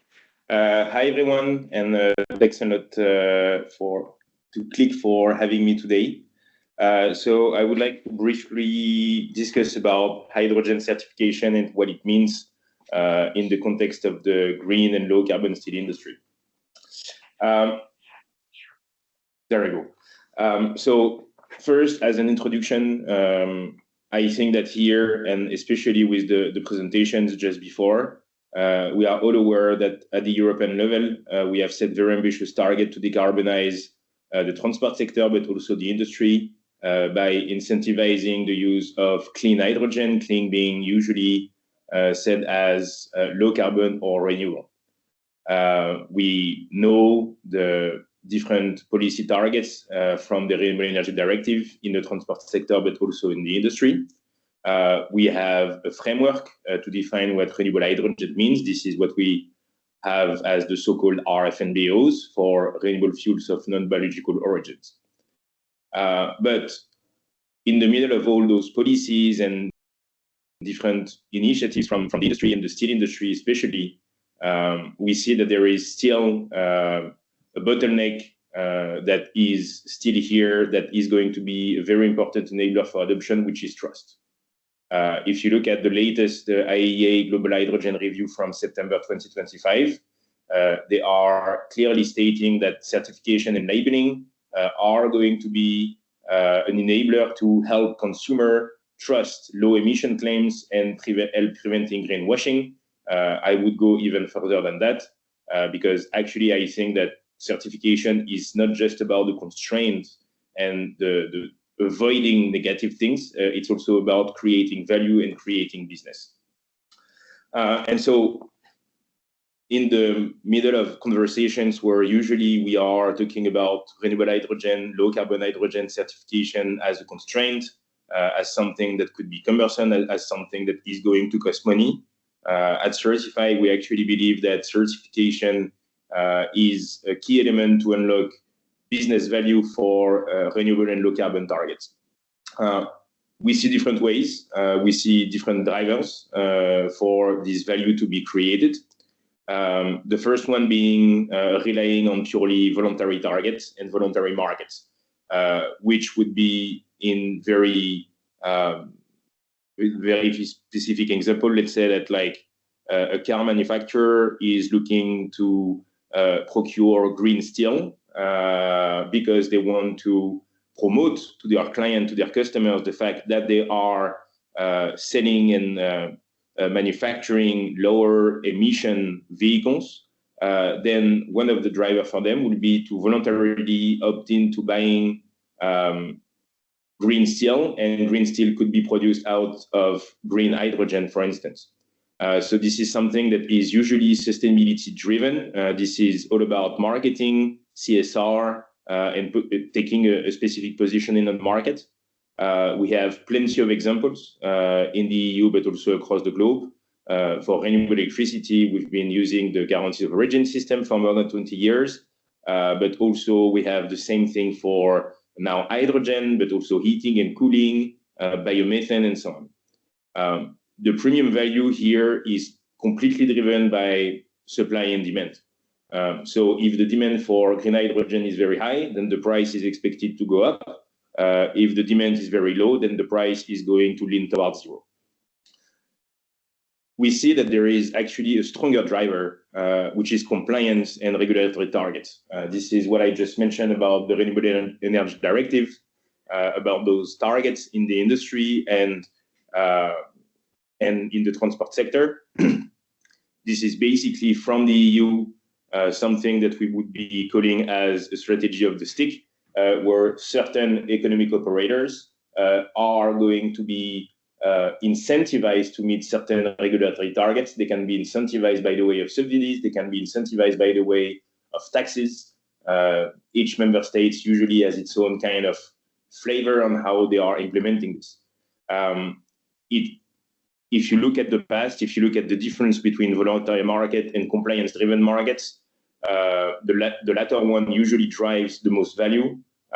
We've seen this with the ETS-EU. We've seen this. We are going to see this with CBAM, but also with the entire regulatory package around the energy transition and renewable hydrogen, the renewable energy directive, e-fuel maritime, and e-fuel aviation.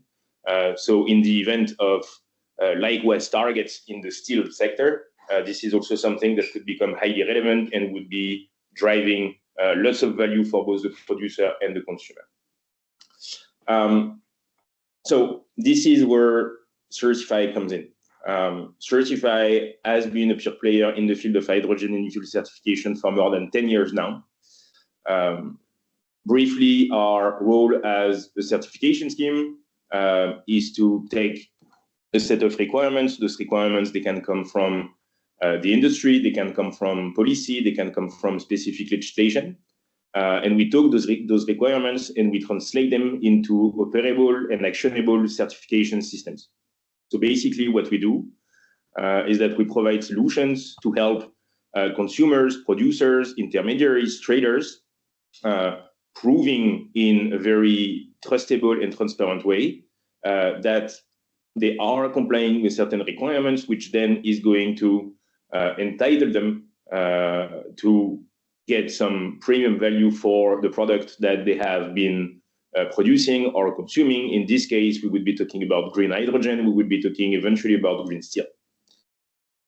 Today, we have several certification solutions, one of which is the one that sees the higher demand, is Certify EU RFNBO, that has been officially recognized as one of the 3 schemes competent to certify RFNBO hydrogen and RFNBO derivatives by the European Commission since December 2024. What makes us different compared to the rest of the certification market is that we are the only pure player in the field at the moment, which means that we are usually seen as the highest level expertise that you can get from the market, which also allows us to be much more hands-on when it comes to how we facilitate the certification process for all users across the value chain. Like I said, we are one of the first hydrogen certification scheme for clean hydrogen. What you see on the screen is actually the press release showing that we've been receiving the decision from the Commission on our recognition on December 19th, 2024. And as of today already, we have a certification solution that is ready and operational.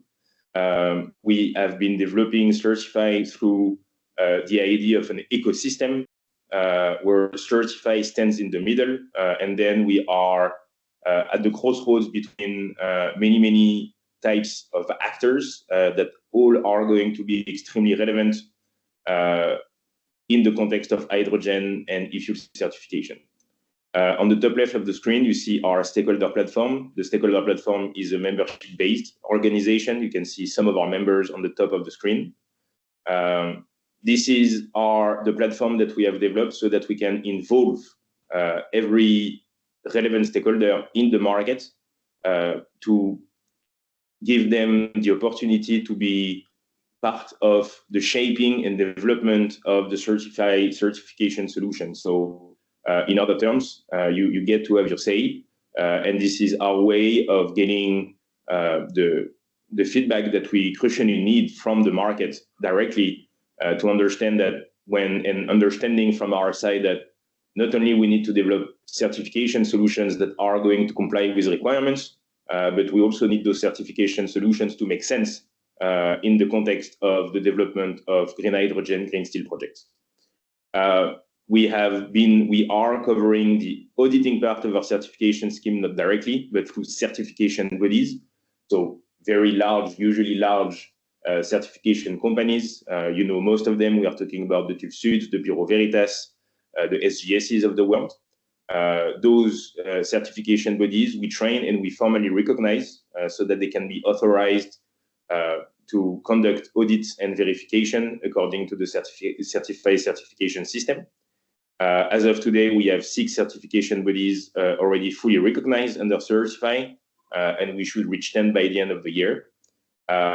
Since we've been recognized, we have been issuing more than 10 certificates for 10 economic operators and facilities across Europe, that now can claim that they are producing RF&BO hydrogen thanks to our certification system.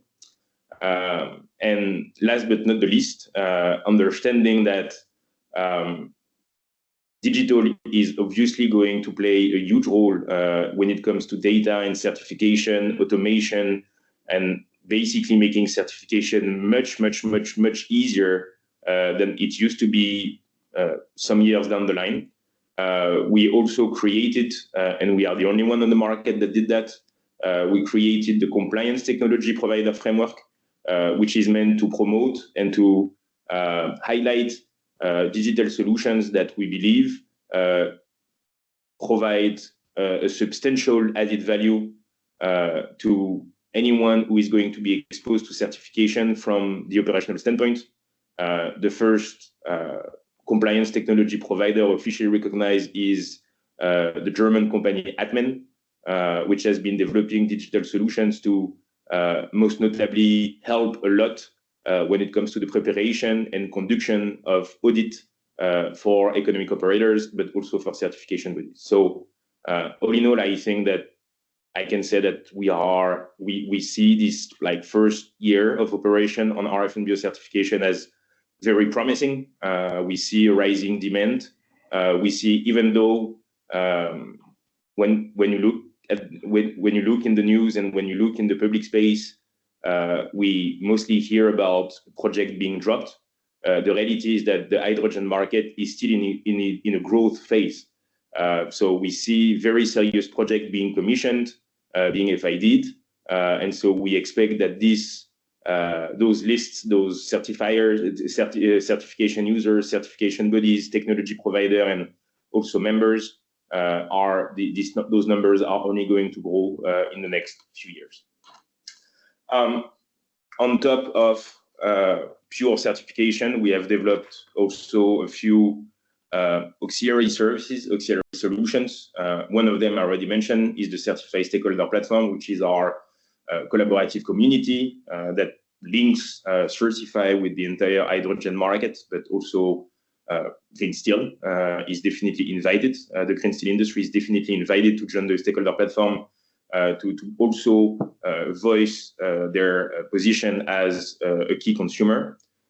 We have developed an e-learning platform, Certify Academy, that is here for anyone who needs or is looking to understand the ins and outs of renewable hydrogen and low carbon hydrogen certification. And specifically when it comes to RF&BOs, we also have developed and rolled out for the past couple of years pre-certification solution, which essentially we have developed so that we can contribute to the development of projects and even more so helping projects, giving insurances, let's say, about their bankability or about their ability to ship compliant products to their off-takers. So yeah, that was a brief, sorry, I was under some kind of time pressure. So that was a brief presentation and brief introduction into the world of hydrogen certification. If you have any question, I'd be happy to take those. Thank you. Thank you, Matthew. Are there any questions from the audience? If not, I have one question. What do you think are the most critical technical or regulatory points or gaps that must be solved for low carbon certificates to be kind of fully usable across major EU policy instruments? Specifically when it comes to low carbon and not renewable, I'd say that like the most pressing point is going to be those delegated acts to be published, which should be the case mid to late November. This is currently this piece of legislation is currently under the scrutiny period where the European Parliament and the Union can formally reject the delegated act. So this is still something on which we are waiting. But we have already started the work on extending our certification scheme, not just to renewable, but also to low carbon. So I can share some insights. I mean, from a pure certification standpoint, I don't think that there will be many difficulties, to be honest. This is the methodologies that have been defined by the Low Carbon Delegated Act are quite straightforward. From a pure certification standpoint, we don't really have a say in the justification behind, for instance, default values. Where we see a more also technical challenge is again going to be around data and what kind of information is going to be accessible for certified user to actually go through their audits. One concrete example being that the Low Carbon Delegated Act has introduced the possibility of reporting greenhouse gas emission coming from the consumption of grid electricity on an hourly basis, on an hourly frequency, which to me creates lots of opportunities when it comes to optimizing the cost and therefore optimizing the competitivity of low carbon and renewable hydrogen, but also begs the question, where are you going to find those information in a safe way? So we've been working on like pilot and proof of concept so that we can provide solutions whenever we are recognized, but this is still a work in progress. Yes, thank you, Matthew. Then we need to move on, and now it's the Jean-Luc Vietor's presentation. Please, Jean-Luc, floor is yours. Good afternoon, everyone. Sorry, I have to. It looks that it's some difficulties always opening again when we change. So, okay, now it works again. Sorry. Yes. Very good. I can see the slide, and so thanks very much for the invitation, for having me here. If I get the schedule correctly, I have exactly -4 minutes to finish my presentation. So I reject that challenge, but I can promise that I'll be fast, notably because many of the speakers before me have already said what I was intending to say. So we can certainly go to the second slide. On the first slide, it said making GPP the norm. That's indeed because GPP is at the moment still, in many cases, the exception. Nevertheless, it also begs the question of what is GPP, and especially also how deep a GPP is GPP. So it's not only increasing the frequency of GPP, but also making the green public procurement greener and more conducive to decarbonization. But now, indeed, next slide, please. So here we have a breakdown of what public authorities procure by the number of procedures. So it's not the volume, but it's still it's much easier to retrieve and still gives a good indication. So construction work is very prominently here. Then we have at the bottom the blue one, transport equipment. Fashionably, the number is cut off, but that's 6%. So those are the ones that we have been talking about. But of course, products like steel also go into many of the other ones. Well, of course, not into the services directly. And as we've heard from Vilde Valovirta before, the premium is high at the level of steel, but it is considerably lower at the level of the end product, whether that's now transportation equipment or a building or a piece of infrastructure. So that is already one point which I will be coming back to later. Next slide, please. Also, this relates slightly to some of the presentations we've heard before. In any public procurement setting, there are different phases, of course, because it's all quite procedural. And normally there are two really crucial phases that need to take this green public procurement into account. On the one hand, it's in the planning phase. So really at the beginning of the project, saying what do we want and how should it be built? What should it look like? What should it do? And of course, that is one of the opportunities to really bring environmental criteria into the technical specifications. When you look at the public procurement directives that we have, that is also very clearly acknowledged that actually climate performance is one of the technical specifications that procurers should think about. At the same time, in the planning phase, you also set the criteria for the selection. So according to what logic will the winning bid be selected? And of course, in those technical specifications, generally there is an external expert who's doing the job for the procurers. They can't quite design everything themselves.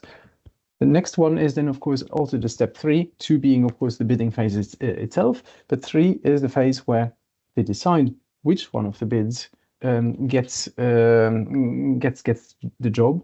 Unfortunately, in many cases, there's only one bid, so the choice is easy. But the rule is to procure the most economically advantageous bid or tender, the MEET principle, which I will be talking about later, and which actually has in its core very clearly the possibility to do GPP. Next slide, please. And here you can you have your red-handed copying the title from one slide to another, because of course here it should say that actually with what we have currently there is already quite a lot that can be done, and I'd like to refer you to a study that ECOS did with Rumble last year, where we looked into different ways to reduce the carbon footprint of a construction product as typically procured by design, but also by the choice of materials, looking in that case at steel and at cement, two of the major contributors, of course.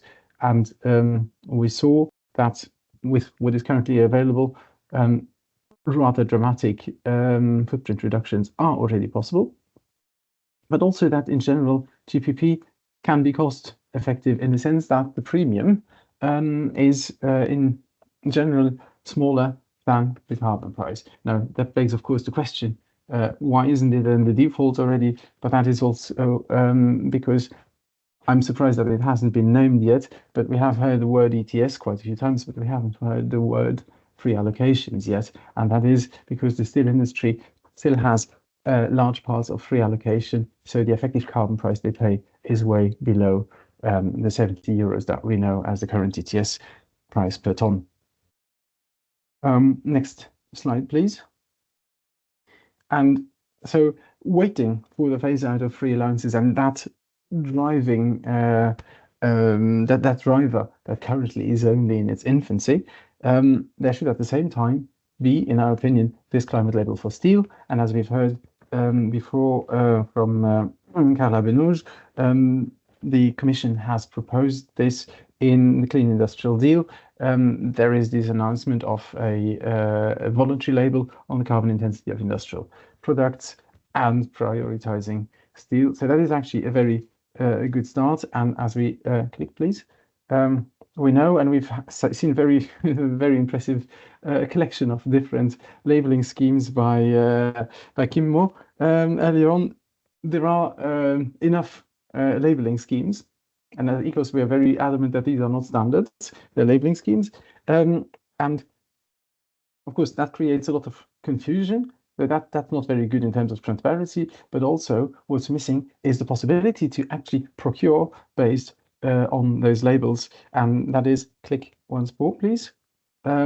Just one point of in legislation, the Public Procurement Directive, which dates back to 2014, and which says in Article 43 that if you want to use a label, that label has to meet some requirements, and in general, those are more typically the labeling requirements as we see them in the energy labeling or in eco-label. So those are the ones that have the right governance and the right methodology to qualify as labels that can be used in public procurement. Indeed, then also, as Nicholas said before, the construction product regulation also talks about public procurement going only to the 2 best classes, understanding in an energy labeling type scheme with 7 or 8 classes, that those should be the ones targeted by public procurement and by incentives. So this means indeed the Commission is doing the right thing, and we will certainly be helping to push so that this becomes a reality as soon as possible.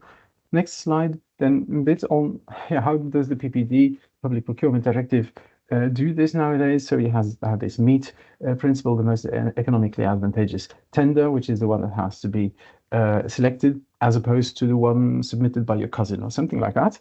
So in itself, it's rather common sense, but not really revolutionary. And then under that, click. There are different ways to select. That's via price or via cost. And actually, you can do GPP via either of them. Click, please. So on the cost side, yeah, I mean, price is easy because price is price. Cost is very clearly defined as also long-term cost, as also in externalities. So it has a very broad economical sense of cost and not just being more or less equivalent of price. There is the possibility to do LCC, life cycle costing, in which you would under which you can purchase, or you can set criteria. And as an example of how you could purchase green steel under the three different logic ways, the three different systems. So on the price, you would be saying, we require minimum a class B steel in our building.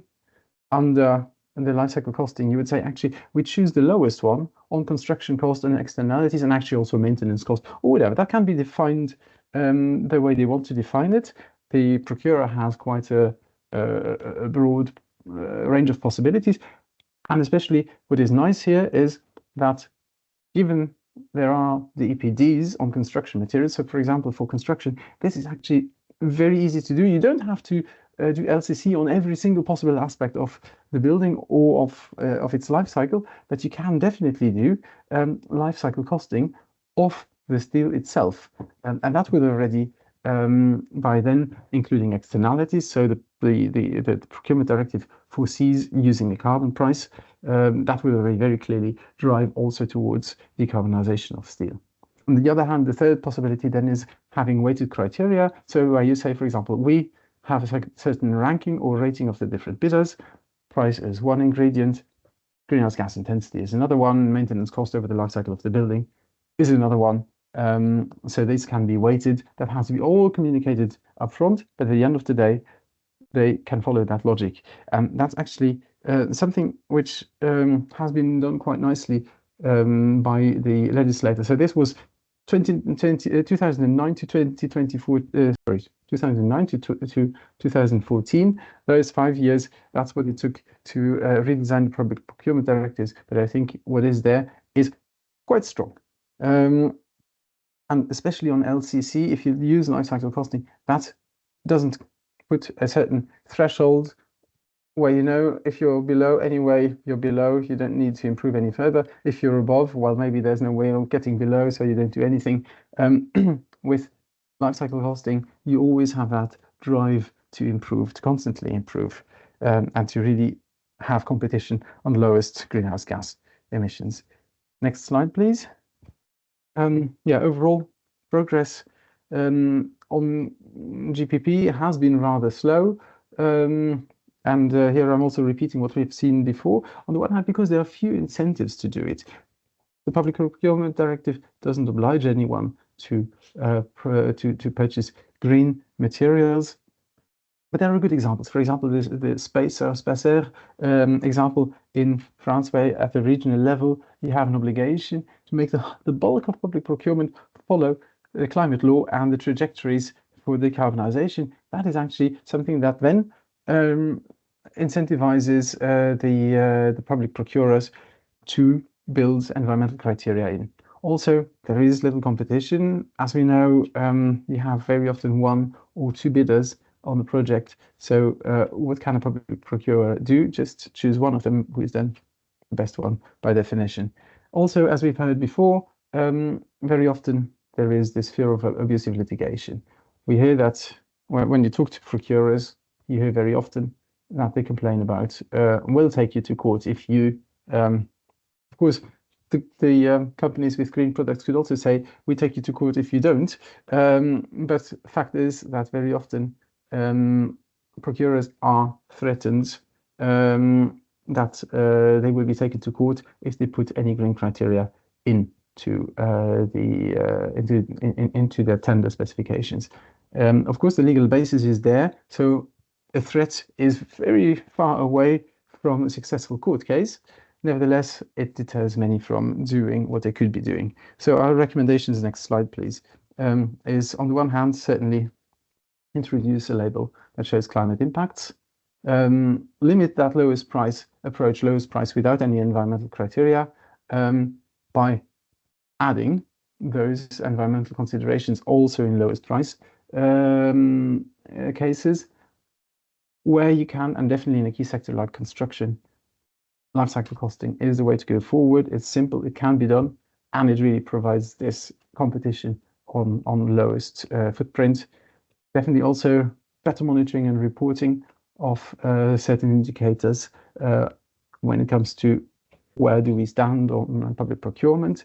And then, of course, also use the power that there is in the construction products regulation and in the SPR to drive green public procurement and reduce the footprint of steel. Thank you very much. That was all from my side. Thank you, Jean-Luc. And now we have time for questions to both Nicolas and Jean-Luc. So please raise your hand if you have anything to ask. I have one question to Jean-Luc. How do you see that? What kind of roadmap or what kind of guidance would help decarbonize steel in public tenders? And are there already some tools to do that? So at the moment, of course, we have a certain piece of legislation which I talked about, which doesn't give a roadmap, which doesn't give a driver either. The problem with many roadmaps is that it takes a lot of time to draft them and it takes little time to forget about them. So we've seen many roadmaps in the past that were promising a lot and delivering very little. Not least because they're not binding and they're often superseded by other considerations, whether that is a war on the doorstep of Europe or a pandemic.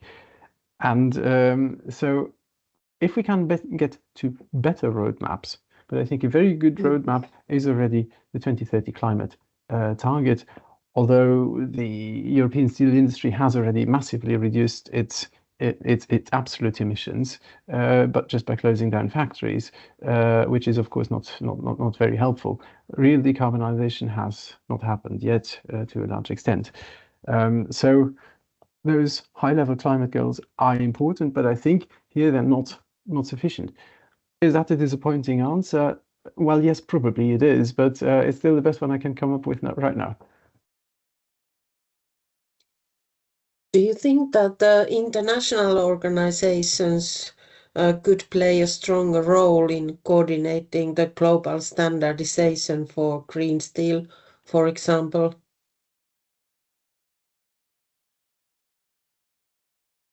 Well, being active in the field of standardization, of course, I will not downplay the importance of standards. Nevertheless, at the global level, what can be done, what should be done, is a difficult question. I think today's meeting has been quite Europe-focused, and I think also a lot of our work and interest is Europe-focused. And when it comes to the European focus, I think we're not in need of new standards in the strict sense of the term. What we need are targets, mechanisms, and incentives, i.e. drivers. We need an effective carbon price, and we need an effective CBAM at the same time. And if we combine that with a review of the Public Procurement Directive that puts more responsibility on the public procurers so that they use the possibilities they already have, and at the same time combine that with the visibility you get via a dedicated label, and I think we would be in a much better place. Thank you. I have also one question to Nicolas, if you're still there in the audience. So how can the certification schemes be designed kind of support the fair market and avoid greenwashing? Yeah, good question. Yeah, I think we just need one sort of way of labeling green steel. And of course, that needs to give every producer the opportunity to reach a better level on the label, and to qualify for these lead markets, and so they can basically sell their products, which would potentially cost more to produce. So yeah, I think the label obviously should be on objective criteria, and yeah, pushing for the best performance, rewarding those who are making efforts to decarbonize, but also at some point, you know, the worst performers would have to be no longer recognized, or something like that. What, like with other energy labeling examples, for example, the light bulbs, where your 60 watt and 100 watt light bulbs no longer were allowed to be put on the market. So eventually, as the industry transitions, those worst performers would gradually be removed. Yeah. Thank you. If there are no other questions, I think we should, Pia, you still have one.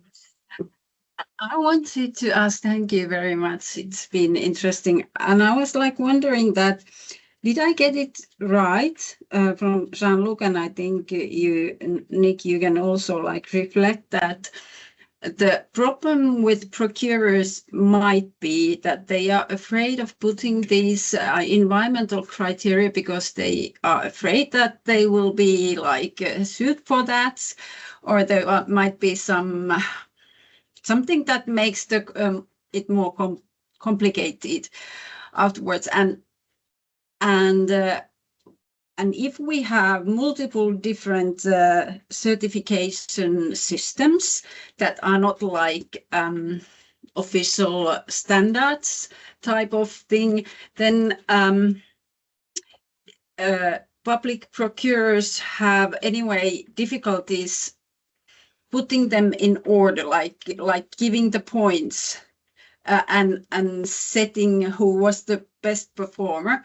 So the standards or the certification or labels that they get should actually always include enough data that could be then pulled out from the label, and then you base your criteria on these data. Do you understand? The labels are not enough if you don't know what they really, if they have different systems. Yeah, I think the answer is one label, really. I mean, you can't have different labels with different numbers or criteria on there. So yeah, I think that's the missing point for procurers. They would like to put in criteria, but they don't know what to put in. So if there was one label, for example, through the IDAA label, or through the Eco Design Sustainable Products Delegated Act on Steel, that would propose a label, then everyone would use the same label, and then the procurers can specify, okay, I need to be minimum C or B for that label, and that's much easier for them. Yeah. Absolutely. The label is a key enabler. I would nevertheless like to add that also at the moment they can already do it. Okay, there's no labeling scheme that is legally valid, but on a construction product, for example, you have the EPDs which have a legal standing, or which are the cause of getting it also, but certainly even where they exist nowadays, they must obey certain rules. So they are a trustworthy source of information that can be used in public procurement. So that is at the moment not a limitation. A label is easier to use, in all fairness. But still, when you buy something for 10, 20, 50 million, it's also not asking for too much to collect the EPDs that are anyway around, and use that data so that they can also even compete on the lowest impact, which I think would be a fantastic way to really revive that competition that very often is lacking on the European market. And importantly, at the moment, the procurer adding something green to the criteria just doesn't have any benefit from it. There's nothing that drives them to do it.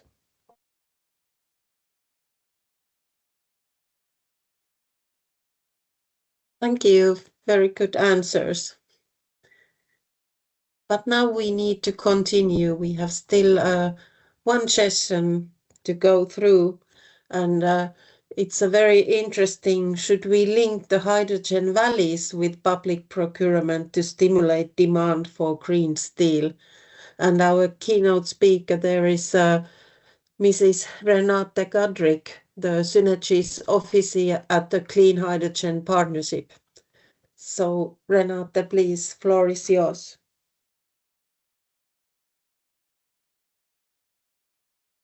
Hello, can you hear me? Yes, a little bit quiet, but we can hear you. Is it better now? Yes, thank you. For some reason, I cannot turn on my camera, or maybe this is centrally done by you. No, I don't think so. Okay, let me try what I can do.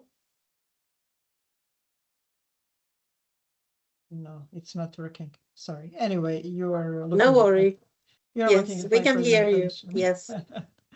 Okay, so good afternoon, everybody. It's my pleasure to join this very interesting session today. As you know, steel is not our primary core activity, but really the hydrogen. So I will be looking at it from this side. But of course, steel industry is one of the energy intensive industries that the hydrogen has a big potential for. I'm really happy that I could talk today and exchange with very interesting speakers. So if I can go to my next slide. Just to shortly wrap up who we are. So the Clean Hydrogen Joint Undertaking or Partnership is institutionalized European public-private partnership. We have three main, I would say, partners in crime, which are the European Commission, Hydrogen Europe as an industry association, and Hydrogen Europe Research as a research community. And as you can see, we are in a perfect position basically to listen both to industry and what is happening really in the hydrogen sector. And then we also have the research community, which can then advise us in terms of what research area should be further developed and investigated. And of course, here is the European Commission as our policy pillar. So in terms of the budget we are implementing for the current Horizon Europe program, we have 1 billion euro and plus the additional 200 million euro, which we got from the Repower EU, specifically for the hydrogen valleys. We can go to the next slide.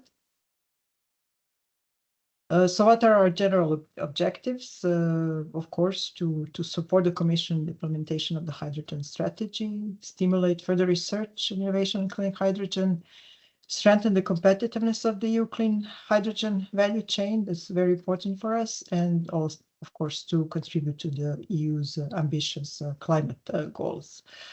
What are our specific objectives? To improve the cost effectiveness, efficiency, reliability, quality, and quantity of the clean hydrogen solution across the whole value chain, strengthen the knowledge capacity and support the uptake of skills, and demonstrate clean hydrogen solution with a view to local, regional, and union-wide deployment. And of course, to work on the increase of the public and private awareness and acceptance. We can go further. So what is our basis for our work, for both the call for proposals, which we're publishing each year, but also specific tenders for specific studies or specific, I would say, consulting services. So it's our strategic research and innovation agenda, which is valid for the 21 to 27 period. So by the end of the current multi-annual framework. And by the end of the current Horizon Europe program. And you can see we work both on all of the across the hydrogen value chain, from the production on electrolysis side, but other routes, distribution and storage, end uses, and of course horizontal activities, which include cross-cutting issues, hydrogen valleys, supply chain manufacturing, and other. Next slide, please. If you look at our portfolio of projects, including the two previous installations of the fuel cell and hydrogen joint undertaking, we are currently supporting close to 400 projects in all of these areas. And just to remind you that we are currently preparing additional batch of new 24 projects. So with next year, we will surpass this number of more than 400 projects. Next slide. So I will now show you one example of a project which is related to the steel sector. So in our call for proposal 24, we had a specific topic on hydrogen production and integration in energy intensive industries, and this project called Sirius got funding. So this project is the aim of this project is to work on the SOEC hydrogen integration and circular use in steelmaking process. The project just started beginning of this year, and it will run until until June 29 with a contribution of just below 10 million and 10 partners from Italy, Netherlands, Belgium, Germany, Finland, and Estonia. We really expect a lot from this project because steel industry was tackled in some of our previous projects, but I think this is the first one which is really solely focused on steel making process. We can go to the next slide. As I said, except calls for proposal and funding of projects, we are also doing a lot of, I would say, relevant studies, and specific for the relevant for the steel industry. I highlighted these two. The first one was the value chain assessment for hydrogen technologies, which we did in 2019. And the more recent one, a study on supply chain resilience of hydrogen technology, which was done in 24 by Deloitte, and basically just in time before the Clean Industrial Deal. And if we can go back, if we can go to the next slide.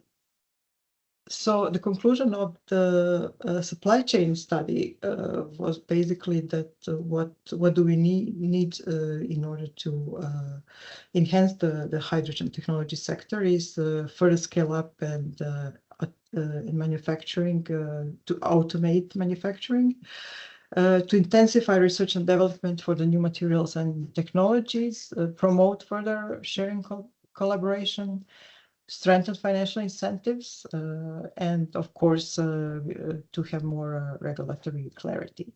And what is also interesting in that study was that we looked at several end-use cases, and one of them was the steel decarbonization, specifically direct reduce iron methodology. And the conclusion for that use case were surprisingly the need of competitive hydrogen production to achieve production costs to achieve scalability, and of course, development of complementary hydrogen infrastructure. If we can go to the next slide, please.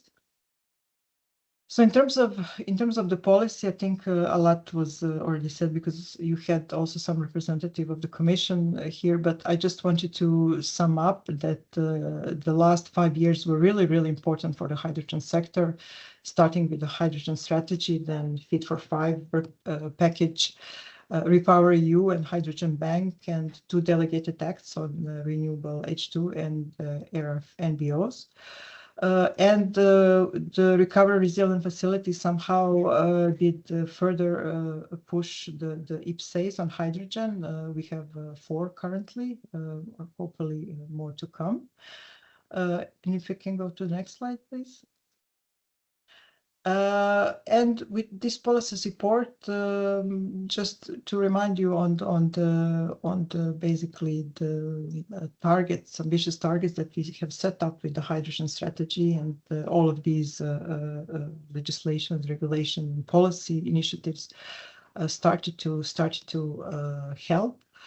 But we are still a bit beyond in terms of the target to install at least 6 gigawatts of renewable hydrogen capacity by 2024. And let's see how we will do with the target of 40 gigawatts by 2030. And of course, the goal is still to produce 10 million tons and import 10 million tons of renewable hydrogen in the EU by 2030. If we go to the next slide, please. And as I said, these targets still are a big challenge. So based on the Global Hydrogen Review from 2024, you can see that in Europe in 2024, we had 700 megawatts of capacity installed, out of which we can attest that with the projects of the Clean Hydrogen JU, we contributed to 43 megawatts, and with the current pipeline of projects to 40 megawatts. I'm sure that the Innovation Fund projects and the Recovery and Resilience funded projects will help to further push to that target, but we have to admit that unfortunately we did not yet manage to achieve this target. So there is still a lot to work to do in terms of hydrogen production. We can go to the next slide.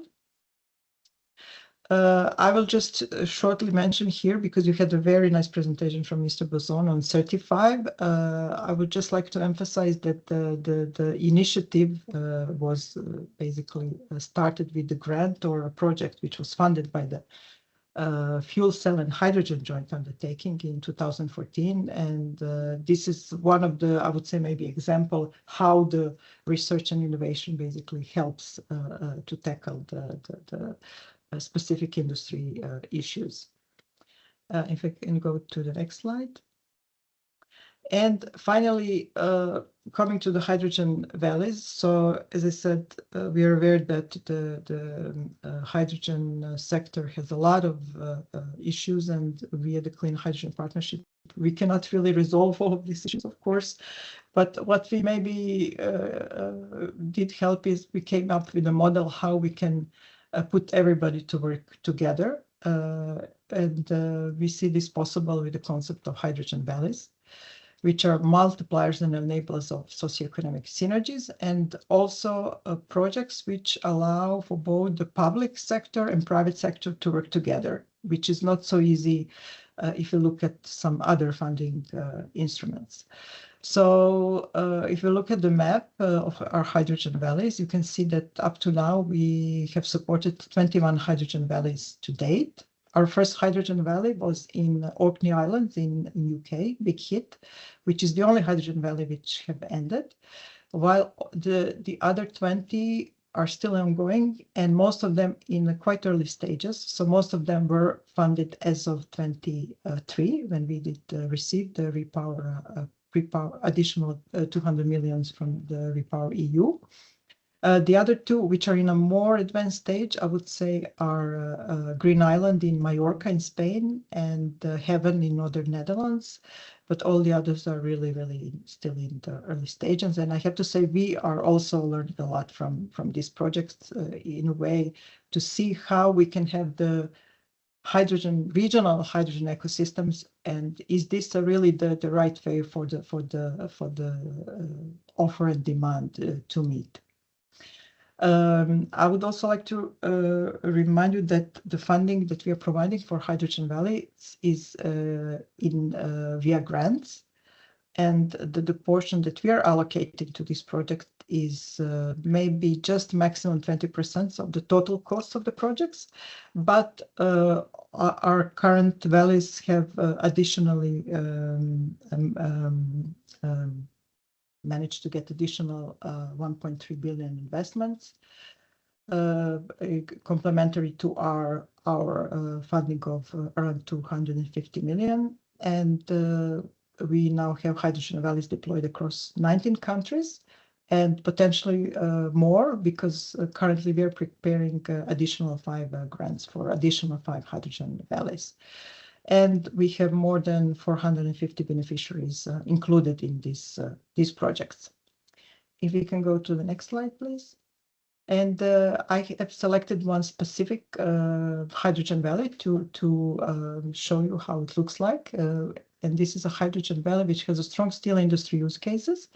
This is a H2 valley, Austrian project, which covers Austrian regions, Upper Austria, Styria, and Carinthia. Project just started beginning of 25. As you can see, 25 was a very good year for us in terms of interesting projects related to the steel sector. The project has our grant, so EU contribution is just below 20 million, and we have 42 partners, mainly from Austria, since it's an Austrian project, but also from Denmark, Romania, Latvia, and others. The aim of the project is to decarbonize key sectors, mainly steel, chemical, and cement industries, as well as energy and mobility. Towards the end of the project, this valley will be producing over 10,000 tons of hydrogen, green hydrogen per year. The valley consists of 17 local projects, and relevant for the steel industry are the voestalpine's 20 megawatt electrolysis plant, and also K1 Met's demonstration plant for production of green hot metal. So, as I said, this project has just started, but we're really looking forward to having these specific use cases in more of the implementation phase. And if we could go to the next slide, please. So with our concept of hydrogen valleys, I have to say specifically saw that there is a very positive response from the member states on this type of the project, and especially regional authorities, which somehow see this project as a regional hydrogen hubs. And for that specific reason, besides providing grants for hydrogen valleys, we are also now providing a project development assistance for emerging valleys via a specific instrument which we call Hydrogen Valley Facility. So in 2024, the Commission has issued a roadmap for hydrogen valleys with ambition to have 50 hydrogen valleys under operation or under construction within the EU. And we are trying to help this with this facility. These facilities consist of the project development assistance that we are providing to specific hydrogen valleys projects, consist of the Hydrogen Valley Knowledge Portal, but also Hydrogen Valley platform, on which you can see a number of valleys around the world, out of which 65 are located in the EU, and 14 out of these 65 are under operational or under construction. So we are pushing toward this goal of 50 in 2030, but we see that more help is needed to advance this. And if you can go to my last slide.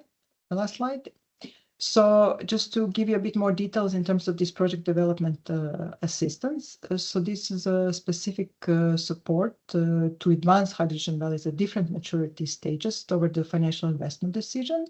So we have two types of project development assistance. One is for the so-called PDA Light for hydrogen valleys which are just emerging, to provide them with a roadmap how to continue. And then we have a PDS Plus, which is for more mature projects, which should provide basically all the help to these projects to reach the financial investment decision.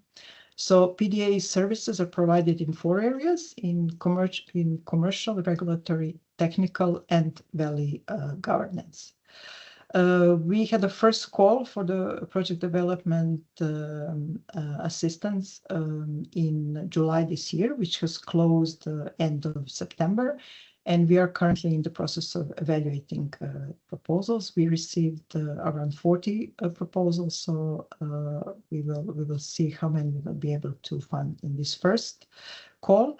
There will be additional 2 calls, one following in second quarter of 2026, and if I'm not mistaken, the another towards the end of 26. So this is also a way that, in a way, we are trying to help Hydrogen Valley projects to address all the key issues, among which is regulatory, also commercial, to deal with the procurement issues, of course, and also specific regulatory issues. And I think this is my last slide. And if you have any questions, I will try to answer. Thank you, Renate. Very interesting presentation. Are there any questions from the audience?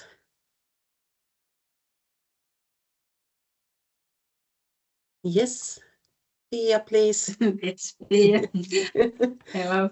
I had specific question regarding, there was mention about this platform, but I understood that this is like a platform for all the valleys, but then how the valleys themselves, if they have platforms, or how they create and share the data, there is no like any concept for that. And yes, how do you see, or how is it? Do you want to reflect that? It is. So the Hydrogen Valley platform, if you put into Google, you will get a link to the platform. And if a Hydrogen Valley registers in this platform, and the registration is actually not so easy, because then basically we will assess the project based on 6 criteria. There are 6 criteria to meet to be accepted as a Hydrogen Valley on this platform. And then if you are accepted to the platform, then you get the contacts of all the other Hydrogen Valleys which are on the platform. So there is a way for all of these valleys to exchange. Yeah, and I was rather like thinking that if we think about one valley and there are different industrial users and the hydrogen production, but how they then do this possible data sharing to optimize, for example, storage and production and so on. That's something that is not like, or how do you see, is it like addressed in these valleys well already, or are there some best practices available? And I think this reflects a little bit for this, for example, certification and procurement, because it always needs then data to, if you want to get, for example, some kind of certification. Well, it depends really on the type of valley and the partners which are in this project, because not all valleys have, I don't know, for example, steel industry use cases. However, as I said, as a part of this Hydrogen Valley facility, we also like to use this platform not just to show where are these valleys, but also sort of as a knowledge sharing portal, So this part of the platform is still in early stages, but we do plan to focus on key issues such as certification or regulatory challenges. Permitting, for example, permitting is I think an issue for all the projects. So it is coming. It is coming. We are really trying to work towards more knowledge, I would say, building knowledge and sharing knowledge between the projects. I have also one question. We have today discussed a lot about how the public procurement can create the demand for green steel. Would it be possible to pilot this kind of thing in the Hydrogen Valley in the future? I think yes. It really depends how this Hydrogen Valley is structured. If it's there can be a Hydrogen Valley specifically focused on the steel sector. It really depends on the cases of I don't know, regional hubs. Maybe some regions which really depend on the steel industry would come up with such a project. So yes, of course, it is possible. Okay. Any other questions from the audience? Just raise your hand. I have still one question. How do you see the role of RDI work to kind of promote the green hydrogen market?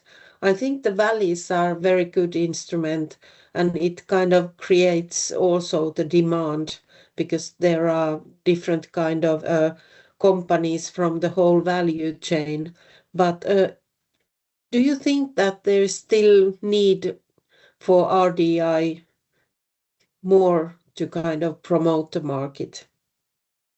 Well, I think that hydrogen sector is so complex that there always going to be a need for research and development. We will see as these projects, small projects, big projects, as they are more deployed, there will always be some issue to further research to really resolve all of the issues regarding the implementation of hydrogen technologies. So we started with these hydrogen valleys, as I said, as one of the concepts really to promote somehow a meeting point of production and demand. And this proved to be quite a good model. So we are continuing to financing hydrogen valleys, but as we now see that they are maturing, we see that there is a more need to really work on their specific issues because, I mean, each of these projects have some specific issues, but we can see that there are really some I would say, joint problems. For example, we have several valleys focused very much on mobility, on heavy-duty trucks, and we have to admit that this market for hydrogen technology is a bit in crisis. So we're trying to somehow group these valleys to try to find a joint solution. Our next step would be to connect these hydrogen valleys. As you could see on our map, we have now a very nice spread of these valleys across Europe, and hopefully we'll have more. So the next step is to connect them. We already have a few cases of cross-border hydrogen valleys, so regions which are in two different countries maybe, but they in terms of their economies kind of leaning to one another. So this is somehow a next step for us to connect the dots, to connect all of the valleys in one EU ecosystem in the future. There is still a lot of work towards that, but somehow it's our vision. Good. That's very good to hear. Yes. If there are no other questions, then I would like to ask Tanya to wrap up today's session and tell the next steps. Thank you very much. So thank you, everyone. This has been a really valuable discussion. So As Pia said, my name is Tanja Suni. I lead the impact work in the Clean Energy Transition Partnership that is hosting this event. And I'll just say a final couple of words here from system transition perspective. What's really clear from today is that the transition is already underway. So the question isn't really anymore if, but how we align the policy, procurement, research and industry to move in the same direction. And that's why we are here today. We've heard from different but complementary perspectives, how EU policy and product standards are taking shape, how the first movers in the steel industry are already investing and asking, calling for predictable rules, and how initiatives like the Clean Hydrogen Partnership are linking technology development with supply and demand dynamics and deployment. And CLIC actually coordinates one of those hydrogen valleys mentioned here. Ours is the Baltic Sea hydrogen valley around the Baltic Sea. So I thought that the Finnish industry's joint policy brief was really clear and made the message very concrete. The companies are ready to move faster, but they need clarity, they need shared definitions, and they need well-designed demand-side policies. That's not just a national signal, it's a message for the whole of Europe. Kimmo Järvinen pointed out that innovation rarely starts because of regulation. It starts with front-runner companies who see the opportunity first. But as Mathieu Boisson showed, once those front-runners prove what's possible, then the regulation can help scale it up and make it the norm. And that's the dynamic we need to get right. The discussion and chat today also showed the same curiosity and pragmatism, I thought. There was a lot of discussion about different hydrogen pathways to infrastructure issues and financing. And that's exactly what we at the CET Partnership are here to support. We try to connect projects, innovators, market development and policy so that this innovation that we are seeing all over Europe can really translate into coordinated European action as we want. So that's it from me. Let's continue this collaboration through the CET Partnerships B2Match platform, where most of you are already there because that's how you got into this meeting. There you can stay connected and find partners and follow upcoming activities.